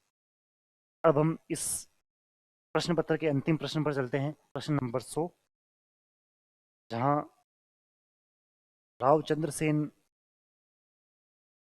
आपके मिडिल हिस्ट्री का प्रश्न है। रावचंद्र सेन राजस्थान के प्रथम राजपूत शासक थे जिन्होंने मुगल सम्राट अकबर की सत्ता को चुनौती दी थी। कल ही मुझसे कोई चर्चा कर रहे थे कि यहाँ उदय सिंह नहीं हो गए क्या? इन्होंने 1562 में ही मोर्चा खोल दिया था। तो रावचंद्र सेन बिल्कुल फर्स्ट है। इसके बाद नागौर दरबार 1570, जो हम प्रश्न भी दिखाते हैं मेंस का कि नागौर दरबार किस प्रकार अकबर ने कूटनीति से बिना ब्लड शेड के सबको अपने अधीन कर लिया था। बीकानेर के राव कल्याणमल, हालांकि इनके पुत्र आए थे शायद, या यही आए होंगे पता नहीं। जैसलमेर के रावल हर राय ने मुगल सम्राट अकबर की अधीनता स्वीकार की थी। सही बिंदु है, ये भी सही है और ये भी सही है। विकल्प ए व दो भी दोनों सही है। चूंकि ये क्लास थोड़ी सी लंबी हो रही है, तो हम करंट को इस दूसरे सेक्शन में करेंगे। परंतु मैं आपको एक मोटा मोटा आइडिया दे दूं कि यहाँ करंट में हम क्या क्या देखेंगे। जो एक अगस्त माह की करंट है, मैं पीडीएफ तो आपको टेलीग्राम पे भी हाथों हाथ डलवाई दूंगा जिससे आप मूल्यांकन कर सके। अगस्त माह की जो करंट है उससे 7 प्रश्न है। ये देखना अति आवश्यक हो जाता है कि जब मुझे कोई साथी पूछता है कि अप्रैल में पेपर है और कितने महीने की करंट पड़ी जाए, मैं आपको एक बात बताऊं, बजट से कम 3 से 4 प्रश्न देख लीजिए। फरवरी में भारत का बजट भी आ रहा है और राजस्थान का बजट भी आ रहा है। 4 प्रश्न या 3 प्रश्न बजट से आपको अवश्य अवश्य अवश्य मिलेंगे। साथ ही साथ जनवरी, फरवरी, दिसंबर, नवंबर माह बहुत ज़्यादा इंपॉर्टेंट हो जाते हैं। क्या पता आरपीएससी किस माह से 7-8 प्रश्न पूछ ले और जैकपॉट लग जाए। किसी आदमी ने अगर सिर्फ अगस्त का महीने का करंट ही ढंग से पढ़ा होगा, 7 क्वेश्चंस का फायदा हो गया डायरेक्ट। लिख के और दिया है साफ साफ, अगस्त, फलाने फलाने अगस्त को ये तारीख है। तो ये 4-5 महीने तो हमें बहुत ज़्यादा गंभीरता से करंट पढ़ने चाहिए, क्योंकि जितने ज़्यादा प्रश्न होंगे हमारे सही, उतने ज़्यादा हम 2-2 नंबर आगे बढ़ते जाएंगे। हालांकि मैं करंट का अलग से विश्लेषण करूंगा, वो शायद 1-1.5 घंटे तक की क्लास होगी, तो इसमें मर्ज करना एक उबाऊ सी लंबी सी क्लास हो जाएगी। नीतियों के बारे में चर्चा करेंगे कि नीति अब पर्सनली कौन सी पूछी जा रही है, कि क्या विश्वकर्मा योजना पूछी गई तो क्यों पूछी गई, कैबिनेट की मीटिंग में कुछ निर्णय हुआ, उसका भी एक प्रश्न है। इस प्रकार के 6 नीतियों प्रश्न है। और खेल पे प्रश्न 2 है। और खेल पे भी हमें यह चर्चा करना जरूरी है कि कितने डेप्थ में प्रश्न है। क्या सरफेस लेवल से पूछा जा रहा है या डेप्थ से पूछा जा रहा है। साथ ही साथ विज्ञान एवं प्रौद्योगिकी, क्या इसमें डिफेंस के प्रोजेक्ट नंबर 17A से कुछ प्रश्न पूछा गया है क्या, क्वांटम से कुछ प्रश्न पूछा गया है क्या, सेमीकंडक्टर से कुछ प्रश्न पूछा गया है क्या। साथ ही साथ विज्ञान एवं प्रौद्योगिकी के 4 प्रश्न हैं जो हमें ये दर्शाते हैं कि अगली बार जब साइंस एंड टेक्नोलॉजी की अप्रैल में परीक्षा होगी, तो विज्ञान एवं प्रौद्योगिकी का करंट से कितना महत्व जुड़ जाता है। तो हम इन सभी पर विस्तृत चर्चा करेंगे। शायद कल ही मैं वापस इसी समय लाइव आकर आपको करंट के लिए 1-1.5 घंटा उस दिशा में गाइड कर दूं कि एसआई के लिए किस तरीके से करंट पढ़ी जानी चाहिए। क्योंकि कुछ लोग तो मुझे कह रहे थे कि करंट ही करंट लगाई जा रही है बार बार, आरपीएससी इस तरीके से अंदर घुस के करंट अफेयर्स पूछ रही है। हाँ, इस पर हम विशेष चर्चा करेंगे। मैंने स्लाइड तो सारी तैयार कर ही ली है कि कहाँ से क्या पूछा गया, कहाँ से क्या पूछा गया है। पर ये क्लास लंबी हो जाएगी, इसलिए इस पर एक विस्तृत चर्चा और रखेंगे कि आगामी परीक्षाओं में भी करंट अफेयर्स को कैसे डील किया जाए। धन्यवाद।